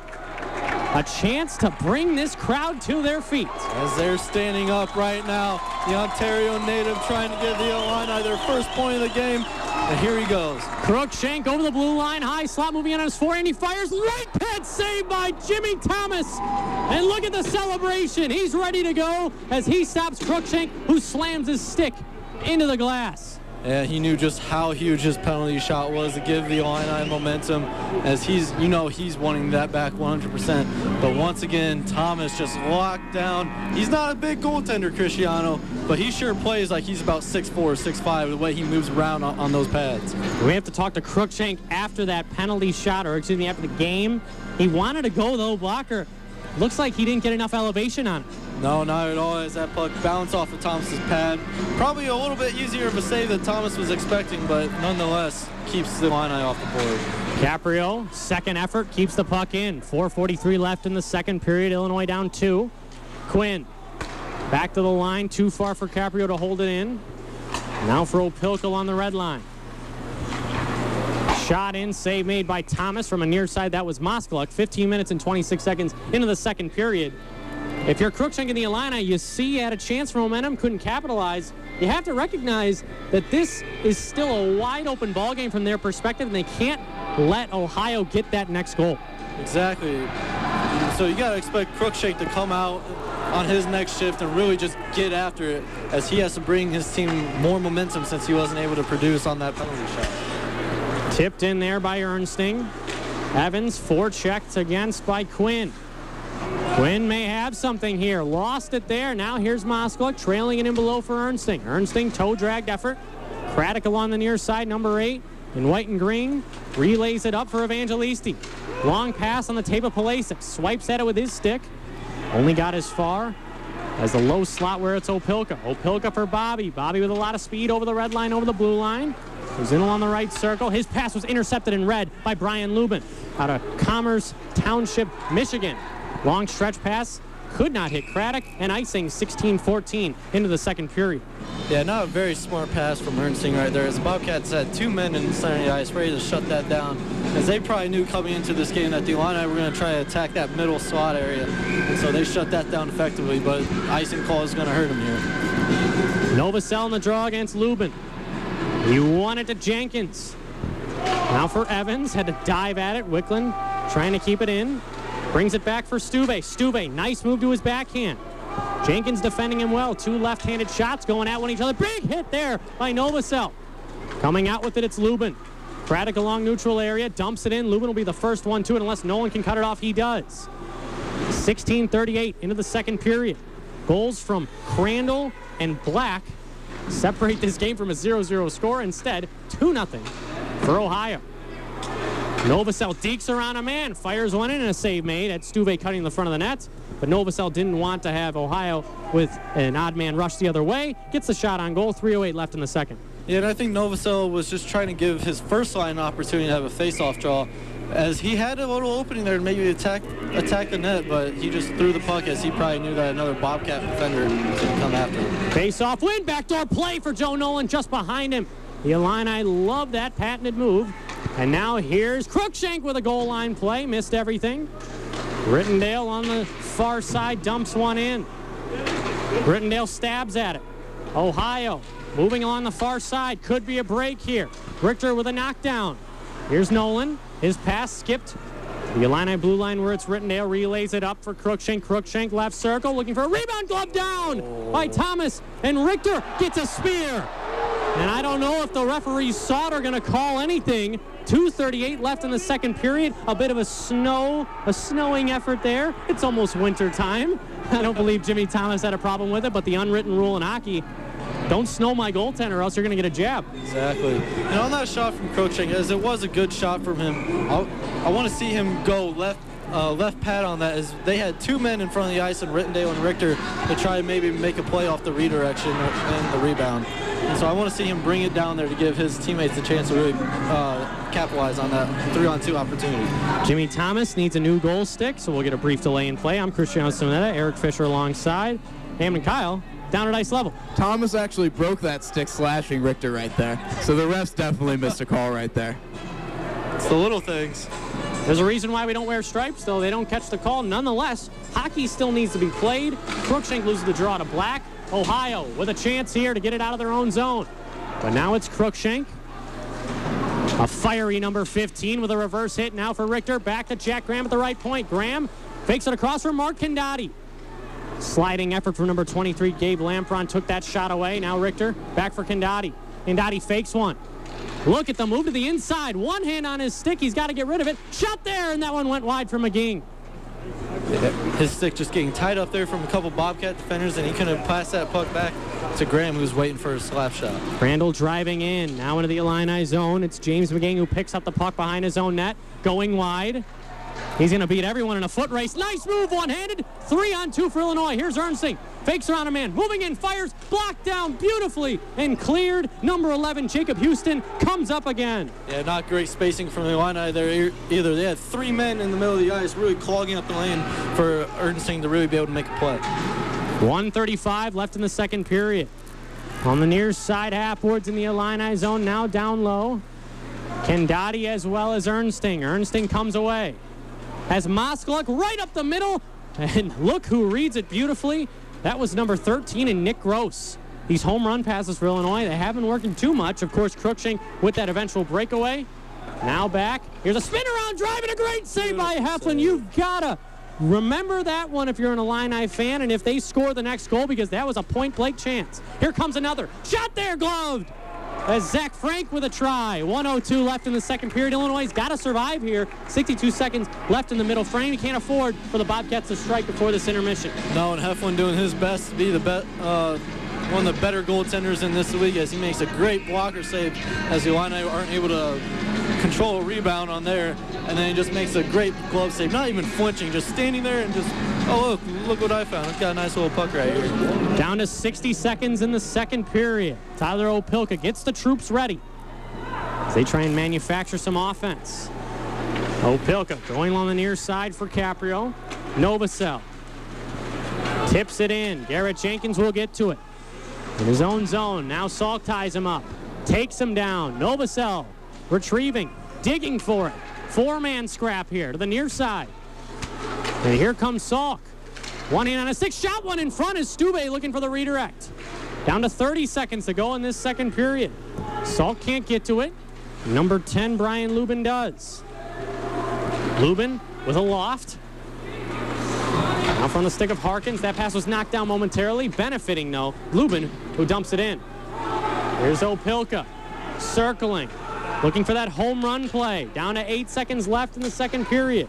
To neutral ice we go. 2-0 is going to be the score. Following 40 minutes of play, the Ohio Bobcats, you can't talk about the amount of effort being put in by Sean Hogan's team to give the Bobcats a 2-0 lead, adding to a 1-goal lead with a shorthanded goal from Cody Black. Yeah, and Thomas has been, I would say Thomas was probably my key player of that second period, making amazing saves. And of course, the highlight being shutting down Cruikshank on that penalty shot. We're going to send it down to ice level. Hamden Kyle is with Illini hockey head coach Nick Fabrini. Coach, did you have any plans for that penalty shot, or was that all on Cruikshank? Well, once they awarded the penalty shot, yeah, we decided to take it instead of the shot, or instead of the power play. So that was the plan the whole time, yeah. What do you think about the officiating so far in this game? I think he's done fine. I mean, he's not the reason we're down 2-0, so we got to find a way to score a goal. Stretch passes haven't worked too well so far. Do you have any other plans for the third period? Yeah, I mean, we just got to keep skating. I thought we were the better team for the majority of this period. A little lucky to lose it 1-0, but we got to get the next goal, and it's got to be early here. Thanks, Coach. Good luck in the third period. Thank you, Hamden. Thank you, Nick Fabrini. He says keep skating. He thinks they outplayed him in that second period. What did you think? I mean, I would agree. I mean, you take one play away from that second period, and that's just a miscommunication between Ernst and Opilka on the blue line on the power play, and then Ohio never even comes close to having a shorthanded opportunity, and Black just buries that shot. I mean, you have to give him props. Goes high glove on Heflin, a guy that has a sticky glove as is, and he's just able to bury that in the back of the net. So I feel like you have to tip your cap to Black, but little miscommunication plays like that are going to hurt your team, and I'm sure Coach Nick Fabrini wants that play right there taken back. Yeah, you didn't expect a guy like Cody Black, when you look down at the stat sheet, no goals before tonight's game. He gets his first of the season. He's the reason why it's 2-0 Bobcats. We're going to get you the second period intermission report. Just a couple of minutes. You're listening to Illini Hockey presented by WPGU 1071.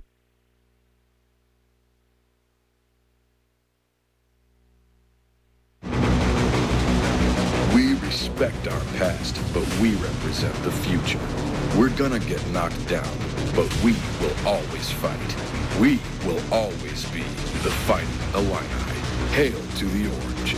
Secure your seats for Fighting Illini men's basketball today by phone at 1-866-ILLINI-1 or online at fightingillini.com.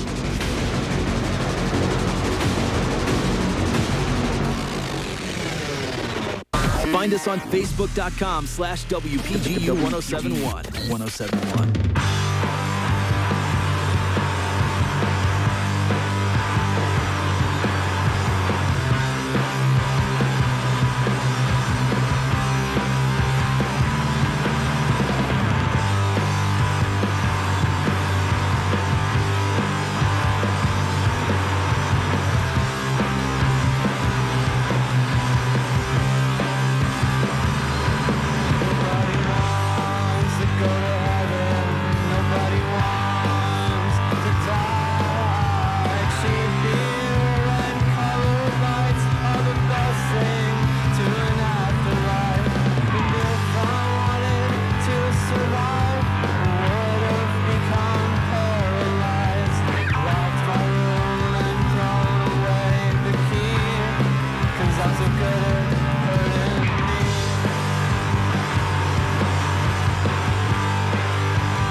WPGU 107.1.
listening to Illini Hockey on WPGU. Now time for the intermission report. Don't you give me a look, mister. Hi, everybody. Christian Semino with you. Eric Fisher alongside. I have been Kyle as well. It's the second period intermission report. Cody Black's shorthanded goal. 12 minutes into that second period. 2-0 lead for the visitors. After that shorthanded goal came, What do you think Nick Fabrini was saying to his guys on the bench? I'll start with Eric. I think he was just probably telling them to shrug that one off. Miscommunication plays like that are going to happen all the time in hockey. So the most important thing is to just keep moving forward and keep playing your own game and don't let that rattle you at all. Well, I heard what Fabrini was saying to his team, and he did not sound happy. Fabrini did say, he did acknowledge that it was a forward who was playing the defensive spot there because they put Robbie Ernstling on defense during that power play. But he said that's unacceptable. He said they need to talk, and they need to be more ready for that because the team can shoot the puck and score a goal whenever, and it came at a bad time for the Illini. And I wouldn't even think that you blame the forward on that play because they stopped the rush from Evangelisti.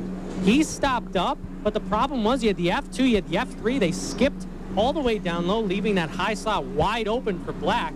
So at the end of the day, sure, you've got 4 forwards on the ice, but you've got 4 forwards on the ice. You still have that extra guy, and Black was wide open, and he had that slap shot goal, so 2-0 after 40 minutes. David Heflin had a great period, but going back to you, Hamden, on that play. I was also going to say that I think the issue was that Robbie Ernstling was in front of David Heflin there. Oh, exactly. He was screening Heflin, so Heflin didn't see the puck at all.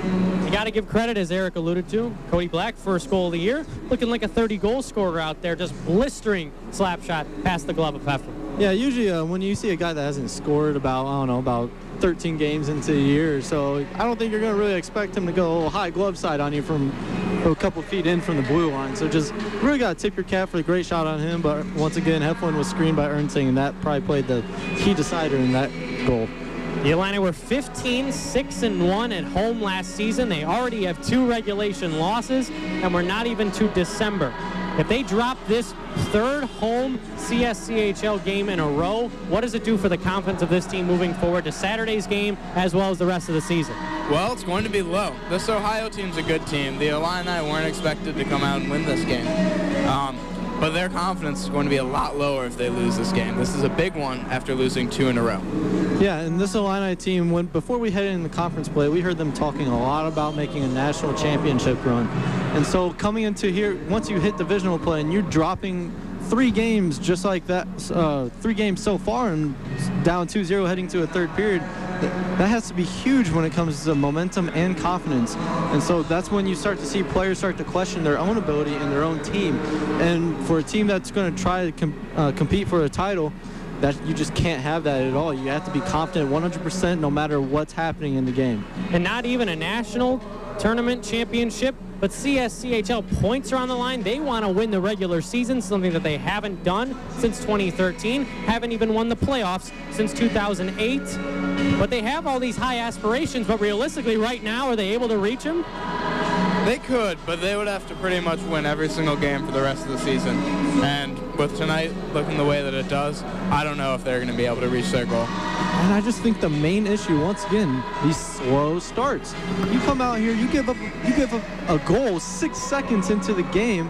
I mean, and you're up against the number 6 Ohio Bobcats. That's definitely not, the game's definitely not going to sway in your favor after that happens. And we saw last week, they gave up goals early on when they just came out lackadaisical. And so a championship team isn't going to come out and win games when you're giving up quick goals on your home ice. Safe to say the team with the next goal wins the hockey game, or even do you think if Illinois scores, brings us to a 2-1 deficit, Ohio is just going to have their foot on the gas, hand on the throat of Illinois and not let them get any more offense, because we know that Sean Hogan's team, and these two coaches know each other very well. Fabrini and Hogan coached overseas in Kazakhstan. They are so good at putting on the trap and not allowing teams to penetrate the middle. If Illinois gets that first goal to start this 3rd period, is there some life there to tie this game up and perhaps win it at the end of 60? I agree. I do think that there is some life there, and as Coach Fabrini said earlier, the Illini did outplay Ohio for a lot of the game. The end of that period, though, and just inopportune times, the Bobcats definitely were outplaying the Illini. Yeah, and just Sean Hogan is just one of the best coaches in the ACHA. Every year he seems to put together a lineup that just dominates other teams. And a lot of that could be just be drawn back to his time as an assistant coach for the Division I Western Michigan team. And I read an article about Sean Hogan. He's saying that experience gave him the knowledge he needed to really know how to build a hockey program.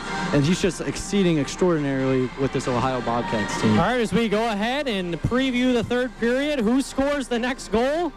in terms of the team and the player, tonight's pick to click. Who's it going to be, Eric? I think Ernsting's going to pick up a goal this third period, but I think that's going to be all it is for the Illini, and then the Bobcats will pick up an empty netter, similar to last Friday's game against Iowa State. I am going to go back to my last period prediction, and I'm going to say it's going to be James McGing. McGing's looked good. He's moved the puck, and he's had some good moves. One of the only players for the Illini to really move the puck tonight. The Illini down 2-0 after 40 minutes. We'll see how they do in the final frame of regulation. This has been the Illini Hockey second period intermission report presented by WPGU 1071.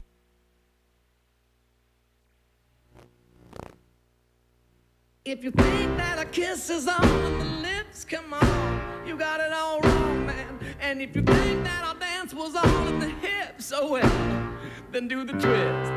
If you think holding hands is all in the fingers, grab hold of the soul where the memory lingers, and make sure to never do it with a singer, cause I'll tell everyone in the world what he was thinking about the girl.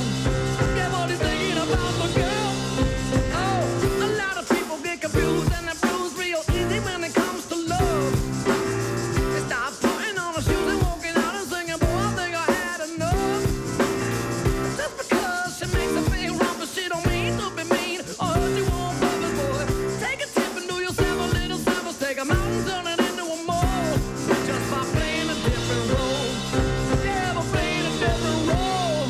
Oh, the ball, yeah, you know she's rocking it. And the truth, well, you know there's no stopping it. Yeah. Oh, the ball, yeah, you know she's still rocking it. And the truth, well, you know there's no stopping it.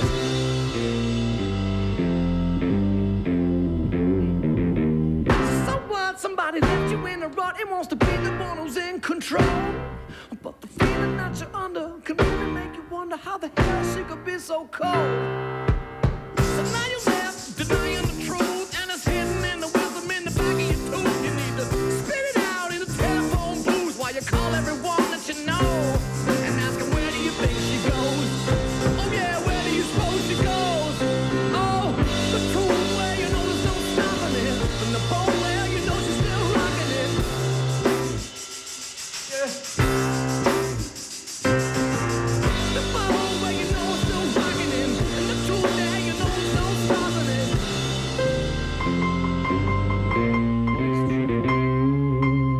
You recognize the effect and the fact that it's causing when she rocks the boat. But it's the cause hitting on the cardinal laws, but the proper place to hang her cold. So to you, the truth is still hidden, and the soul plays the role of a lost little kitten. But you should know that the doctors weren't kidding. She'd been singing it all along, but you were hearing a different song. Yeah, you were hearing a different song, but you were hearing a different song.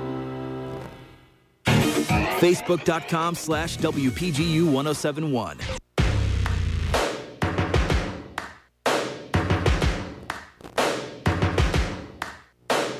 First things first, I'ma say all the words inside my head. I'm fired up and tired of the way that things have been. Oh, ooh, the way that things have been. Oh, ooh.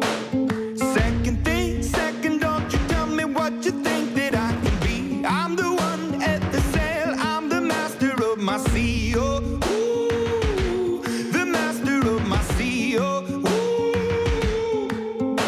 I was broken from a young age, taking my soak into the masses, writing my poems for the few that look at me, took at me, shook at me, feeling me, singing from heartache, from the pain, taking my message from the veins, speaking my lesson from the brain, seeing the beauty through the. Hey, you make me a believer, believer. Hey, break me down, you make me a believer, believer. Let the bullets fly, let the rain. My love, my drive, it came from. Hey, you make me a believer, believer. Third things third, send a prayer to the ones up above. You're listening to Illini Hockey on WPGU 1071. Hi, everybody. Cristiano Cimetta with On you Thursday, from the Big November Pond here 16th. in Champaign, Illinois, for the third period of action. Eric Fisher joins me in the treehouse. Hamden Kyle down at ice level. Third period hockey getting ready to start. Eric Cruikshank, James McGing, Drew Richter on this top line for Illinois. Yeah, really overloading that top line, especially with how banged up the Illini are. And we'll see if these two seniors and this freshman can bring some life offensively for the Illini. We thank you for tuning in on WPGU 107.1 or YouTube.com for this exciting CSCHL tilt. As now the puck is played back for Rittendale. Rittendale now to the neutral area where it's spiraled to the red line. Dumped in by Illinois 32 seconds into this third period. And nothing going so far in terms of the goal producing from Illinois. It's been all Ohio. Here comes Evangelisti on sides. His shot knocked down by Pulisic. This could be a chance for Illinois. 3-on-2. Ernsting cutting to the middle has McGing in his left point. Here's Bobby. Shoulder move. Nice swiping poke check there from Jimmy Thomas. A vintage move from the sophomore goaltender. And that's just an instinctive play right there to really shut down the 3-on-2 rush opportunity that the Illini were producing. Moskaluk back to the left point. 18:55 left in this third period. Nice strip play from Opilka. Chips one to the far side for Moskaluk. Moskaluk going down low for Ernsting with some speed. Looking for Caprio. Instead, it's Ernsting. Great pass to his backhand. Glove down, rebound try, and Moskaluk can't funnel it home. Now to the near side. The puck had rolled on number 17 in orange and blue. 18:33 left in the third period. The home squad with an early chance. That's about the third or fourth time tonight the puck just rolled off of Moskaluk's stick. He really just has to get that together because he would have had some great goal opportunities, maybe multiple goals this game, if he's just able to knock down the puck. Here's Caprio using the boards. Novosel cutting to the front. Quinn going down low for number 14. Here's Charlie Saw. Boy, would he love a goal here. Had about a pair of opportunities, unable to cash in so far. Now here's Rittendale. Shooting one in, that was blocked. As Timmy Turno, we haven't seen too much of him, but he gets right involved and gets the puck for number 28 in Pulisic. Excuse me, that was 29. And Garrett Jenkins, almost a steal there from Novosel. Thomas out to play it. And out to the Ohio blue line. Puck back in the Illinois zone. Joey Rittendale attempting to start the comeback for his roster. 17:35 left in the third period. Nolan. Or excuse me, that was Rittendale on his backhand, going through the middle. Now it's Lubin over the block eye, over the blue on his backhand. Gabe Lamper on the puck, just skittered over his stick, but he reconvenes. His team's changing. A check along the near side. Number 23 escapes. Graham now for Rittendale. So getting Jack Graham a little bit more involved in the plays. This one goes all the way down for icing. 2 minutes and 49 seconds into the third period. Do you like that, though? Funneling in third-line pairings. If you don't trust them out there together, Condati and Graham, maybe filter them in with the top two lines. Yeah, I know, because that's going to balance it out a lot more, and it's going to also bring a lot more depth on your lower lines when you have guys like Rittendale and Nolan playing on your third forward line. And so bringing Jack Graham and Condati to the first line is really just going to help maybe build their confidence as long as bring more depth to the team. Randall on the near side, skates around Graham. Now backdoor, looking for a pass in front, a shot and save made by Hefflin. The puck is still loose. Right behind the cage, it's Cruikshank. Had the puck stolen away. Cody Black already has a goal tonight. Here's Charlie Salk. Salk fighting along the far side, banks it to the center. Stuve tips it in. 16:49 left in the third period. Ohio wants that next goal. They want that 3-goal cushion. Rittendale right back on a shift with Nolan. Number 27 in orange and blue's got it. Going backhand to the right point. Here's Drew Richter. Look at the speed. Wanting to go wide on Hazel. Instead shoots one fluttering to the far side after it hit number 3 in white and green, the junior out of Dayton, Ohio. Evangelisti tied up by McGing. McGing away with it. Now to the far side point.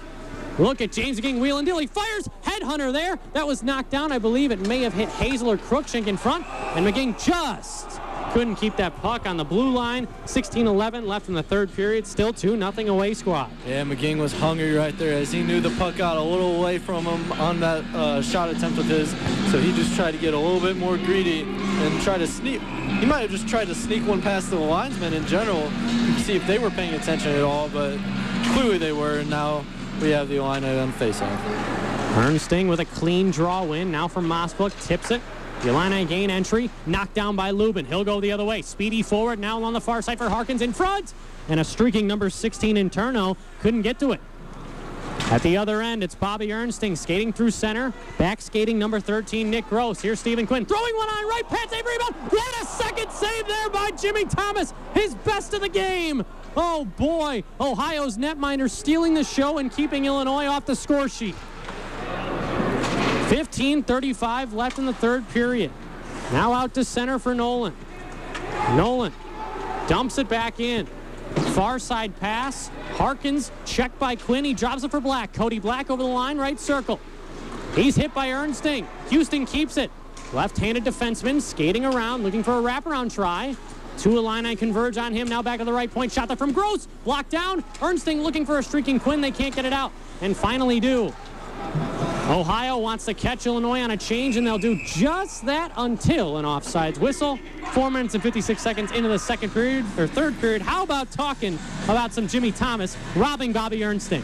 It's really saying something when you said that that was the best save of the night for Thomas, as he's had some amazing saves, but that one definitely caps it off. The Illini already started to celebrate before that puck was stopped by Thomas down there.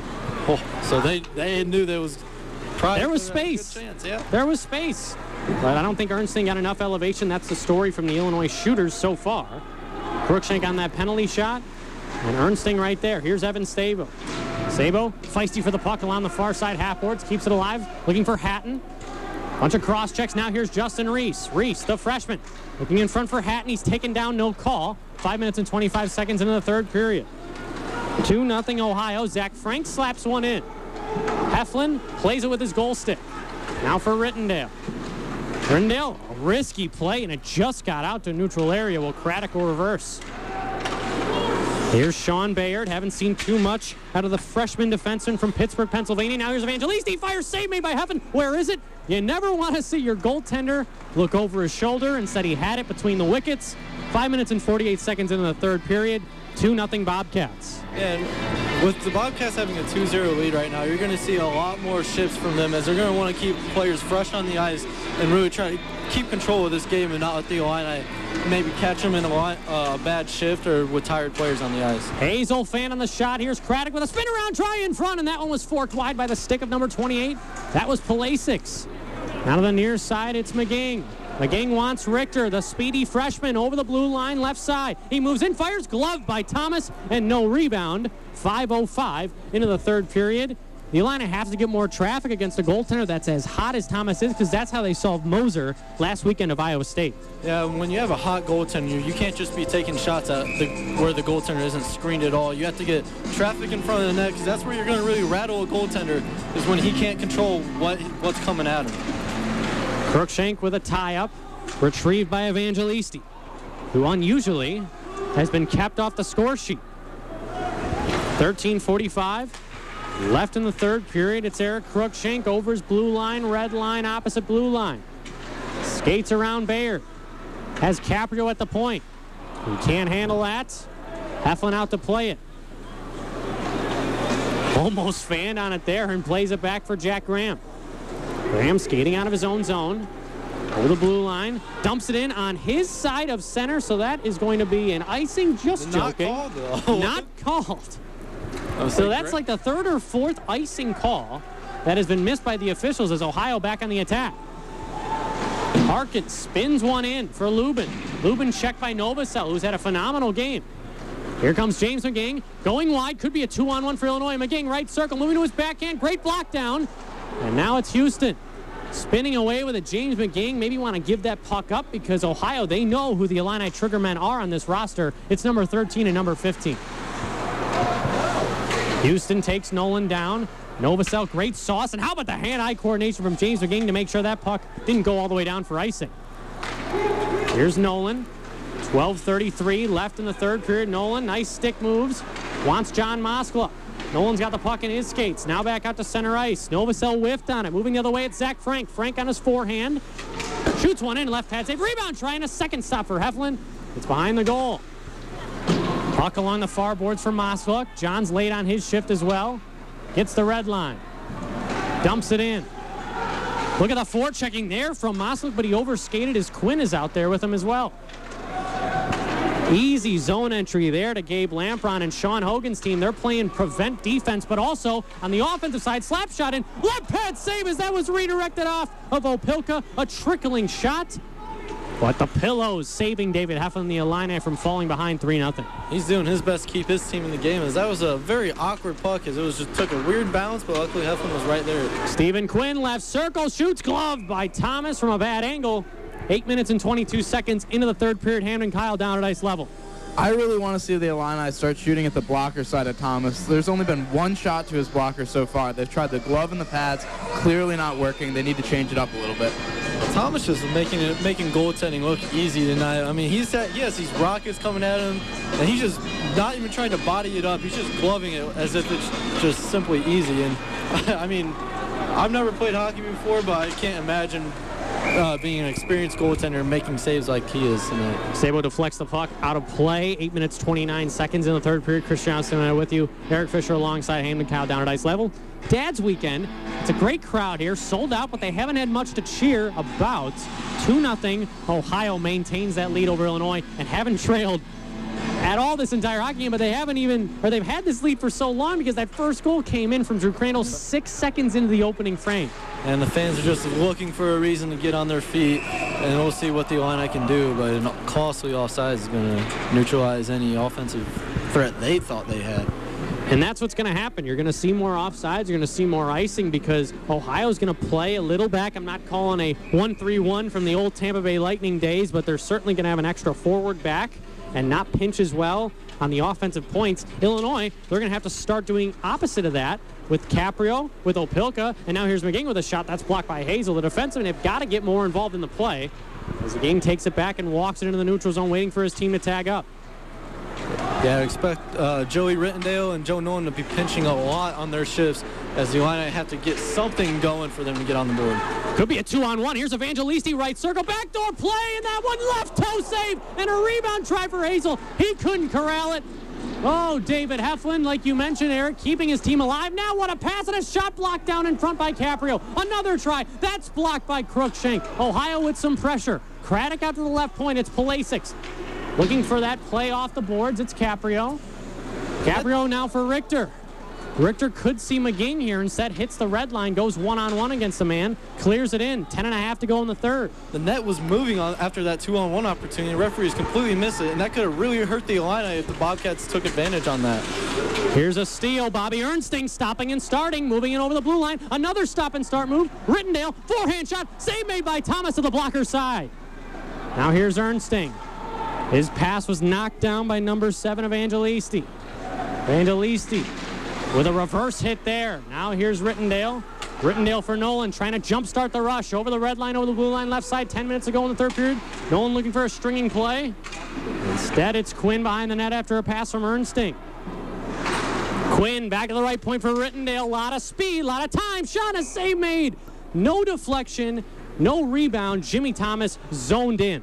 There needs to be traffic in front of the net for Rittendale to take that shot. If there's traffic, Thomas can't see that puck, and then there's a chance for that puck to go in. And you saw Thomas right there. He really came out of the net to make that stop, as he was right on the edge of on his little blue area right down there. So you're seeing confidence out of this guy, and when you have a hot goaltender, it's pretty hard to stop him. He's being aggressive in his crease. That's what the blue area is called, Eric.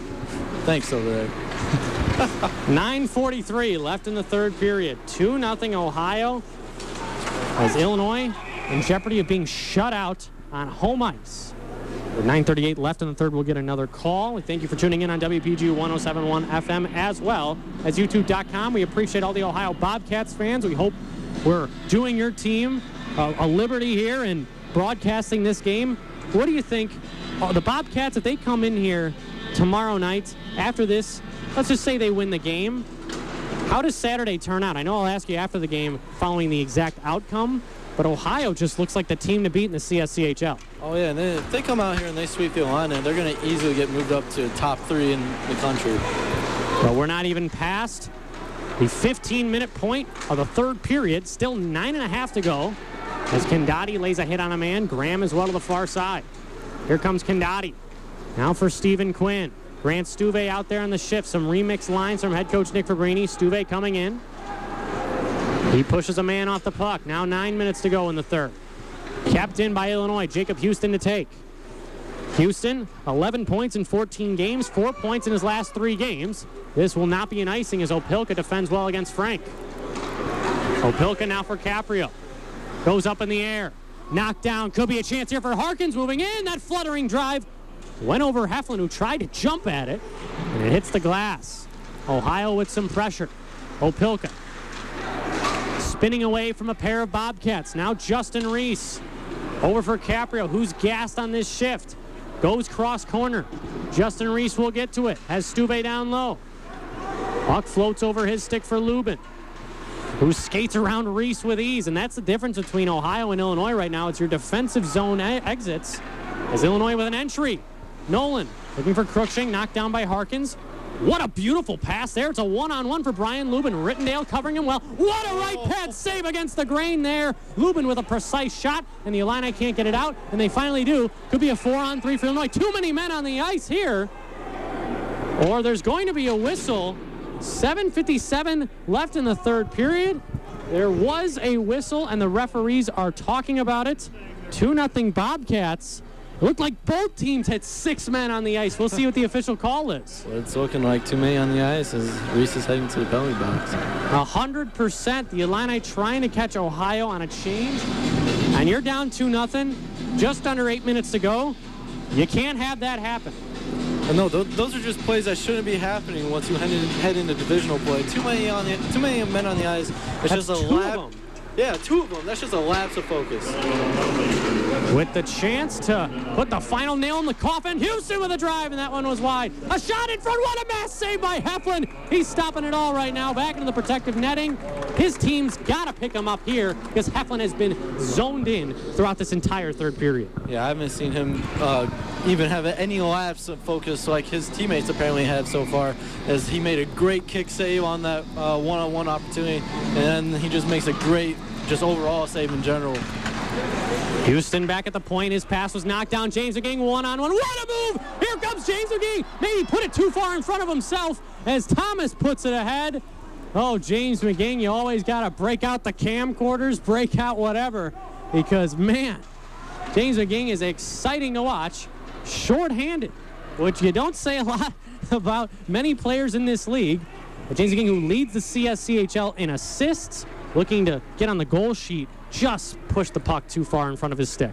And something I found out last week, just how influential McGing is on the bench as well, as he was really making sure his voice was heard against Iowa State. And so he's trying to step up as a leader for this team. And a play like that where he's going 100% still, it's great to see him, but he just poked the puck out a little too far in front for him to have that breakaway opportunity. Still a penalty on Illinois. Minute 13 left on Ohio's power play. 2 minutes for too many men on the ice. Evangelisti gains his own. Cruikshank with a nice shoulder play. Houston kept it alive. Forehand to backhand moves. Houston looking for a backdoor play, and that was deflected by Opilka to the far side, where it's Baird. He's checked by Richter.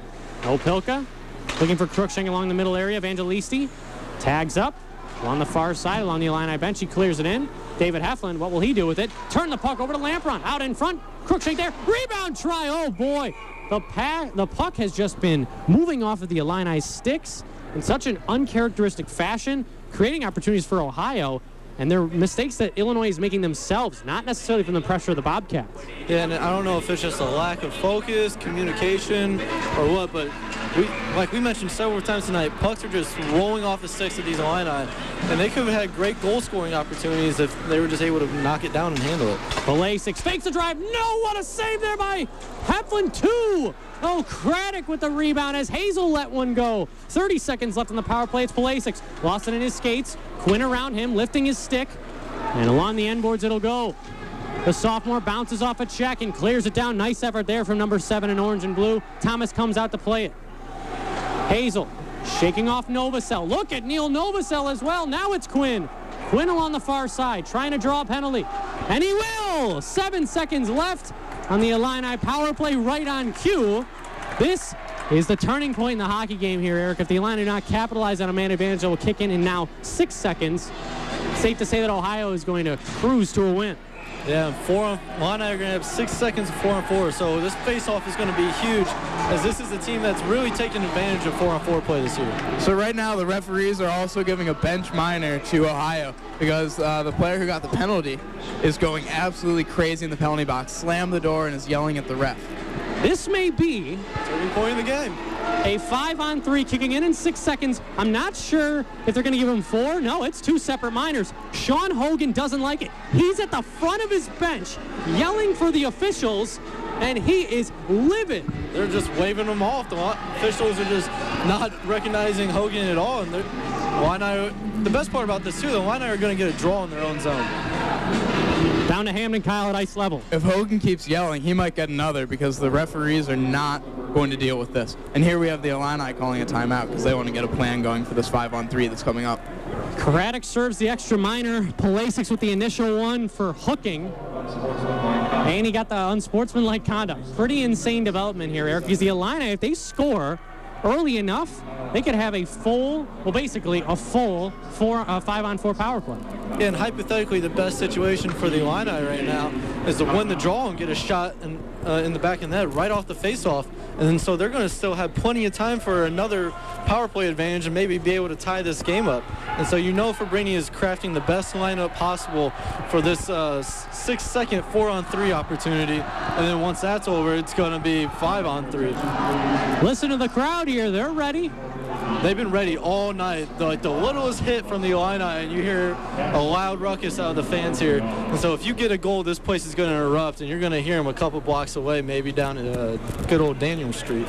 Crookshank had that 5-on-3 goal that tied the game up against Iowa State last weekend. You turn to number 15 to light the lamp here. Oh, absolutely. Mr. Third Period, that's what he's been known for throughout his career. As this guy has one of the best slap shots in the game. And then you have McGing and Ernsting, who's some of the best playmakers in the league. And it's a brief 4-on-3, and the Illini win the faceoff. Now 5-on-3 for the next minute, 55. Tyler Opilka, right point. Man skating up is John Moskla. Here's Crookshank. Now for James McGing, look for Sean Hogan's got to love it. Minute 44 left on the 5-on-3, 5:46 left in the third. Yeah, Crookshank just not able to get the either high block or a high glove where he needs to put that puck. And so, you know, he's going to try and make that adjustment. But I think that's just been a theme for the Illini tonight. They haven't really gotten the puck too much at Thomas's high blocker, which is where we thought the Illini were definitely going to be attacking tonight. Big face-off here. And Ernsting wins it. Crookshank left point, trickles it ahead for Opilka right point. Crookshank looking for his 5th power play goal of the year. Now Opilka. Here's Crookshank. Down low for McGing. Touch play. Now here's Opilka. Opilka for Ernsting. Ernsting to Tyler. To Eric. Backdoor play, and that one was just shoveled wide by Ernsting. Could it be cleared out? It will. Big play here from Ohio. 40 seconds gone by on the 5-on-3. Guess what happened there? The puck just bounces right off the stick, and he can't handle it. It's killing the Illini tonight. And they'll gain the zone easily. Crookshank for Opilka. 1:07 left on the 5-on-3. Crookshank for McGing. McGing along left circle. Now here's Moskluk. And that's going to be a pass off the skate of McGing and out to center ice. 55 seconds left on the 5-on-3. Here comes Crookshank, maybe an odd-man rush for Illinois. McGing out in front for Ernsting. Puck goes to the right corner. Now here's Moskva. So much time left on the 5-on-3. 1 goal would be huge. Ernsting looking to do it all himself. His pass hits off the outside of the cage to the near side where it's McGing. 38 seconds left in the 5-on-3. Now here's Eric Crookshank on the circle. Moving in, looking for a shot. Goes over to McGing. McGing, Crookshank, one-timer, save aid. Oh, Jimmy Thomas. Once again, business as usual. Here's Opilka. 25 seconds left in the 5-on-3. Here's Crookshank. Toe drag went wide. Now here's McGing on his backhand, looking out in front. 18 seconds left on the 5-on-3. Nobody home as he wanted Ernsting in the low slot. Heflin wants to pass the puck up. He will do exactly that. One last rush for Illinois on the 5-on-3. Crookshank.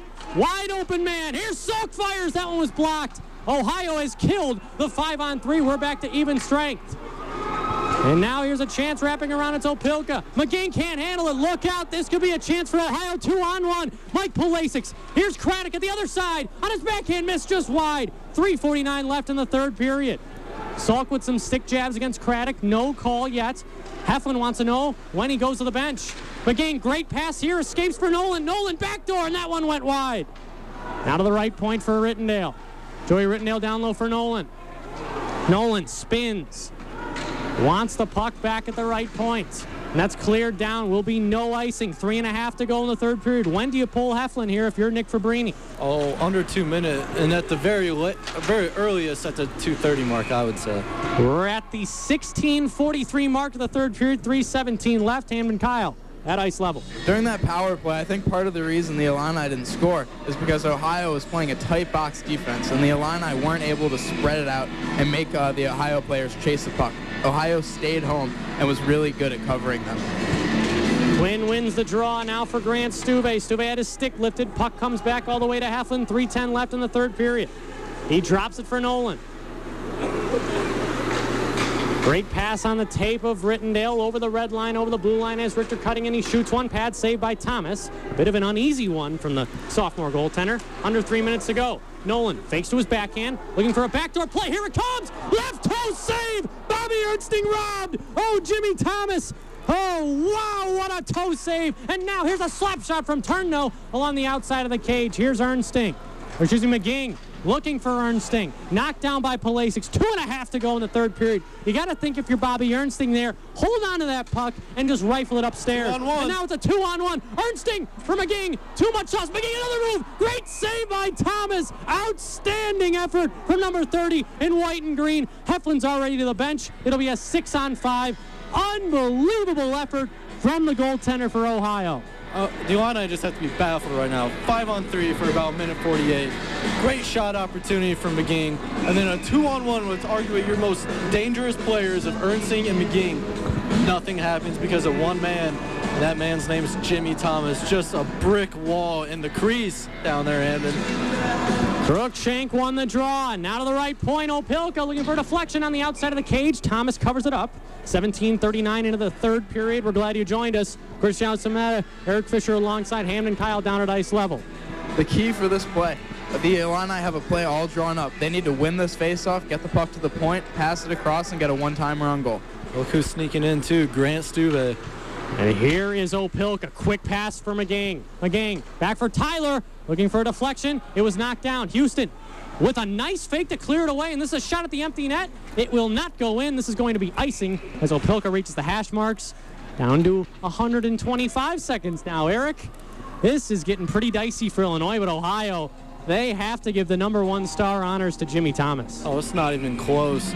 Thomas is just, he's doing it all tonight. The toe save, the glove save. He's using every part of his utility belt tonight to really shut down this Illini. And I feel like at this point, if the Illini gets shut out, I feel like you just have to tip your cap to him because they've had great scoring chances. Big face-off win for Ohio. Houston looking for the empty net. Zed goes far and makes the safe play, but this one's going to be icing too. And you hear Sean Hogan, no way, that's supposed to be icing, with a expletive splattered in between that sentence. Nonetheless, it is an icing. Comes back into the Illini or the Ohio zone. Once again, another crucial face-off as you have Robbie Ernsting down there to hopefully maybe get that for the Illini. Face-off right into Thomas. 1 tick off the clock, but they're still coming off the clock is the point. 1:55 left in the third. Yeah, and Ernsting going for his little patented move there to try sneak that puck behind the Ohio drawman, as he was found that very successful last year, but that puck just took a bad bounce to Thomas. Evangelisti versus Ernsting.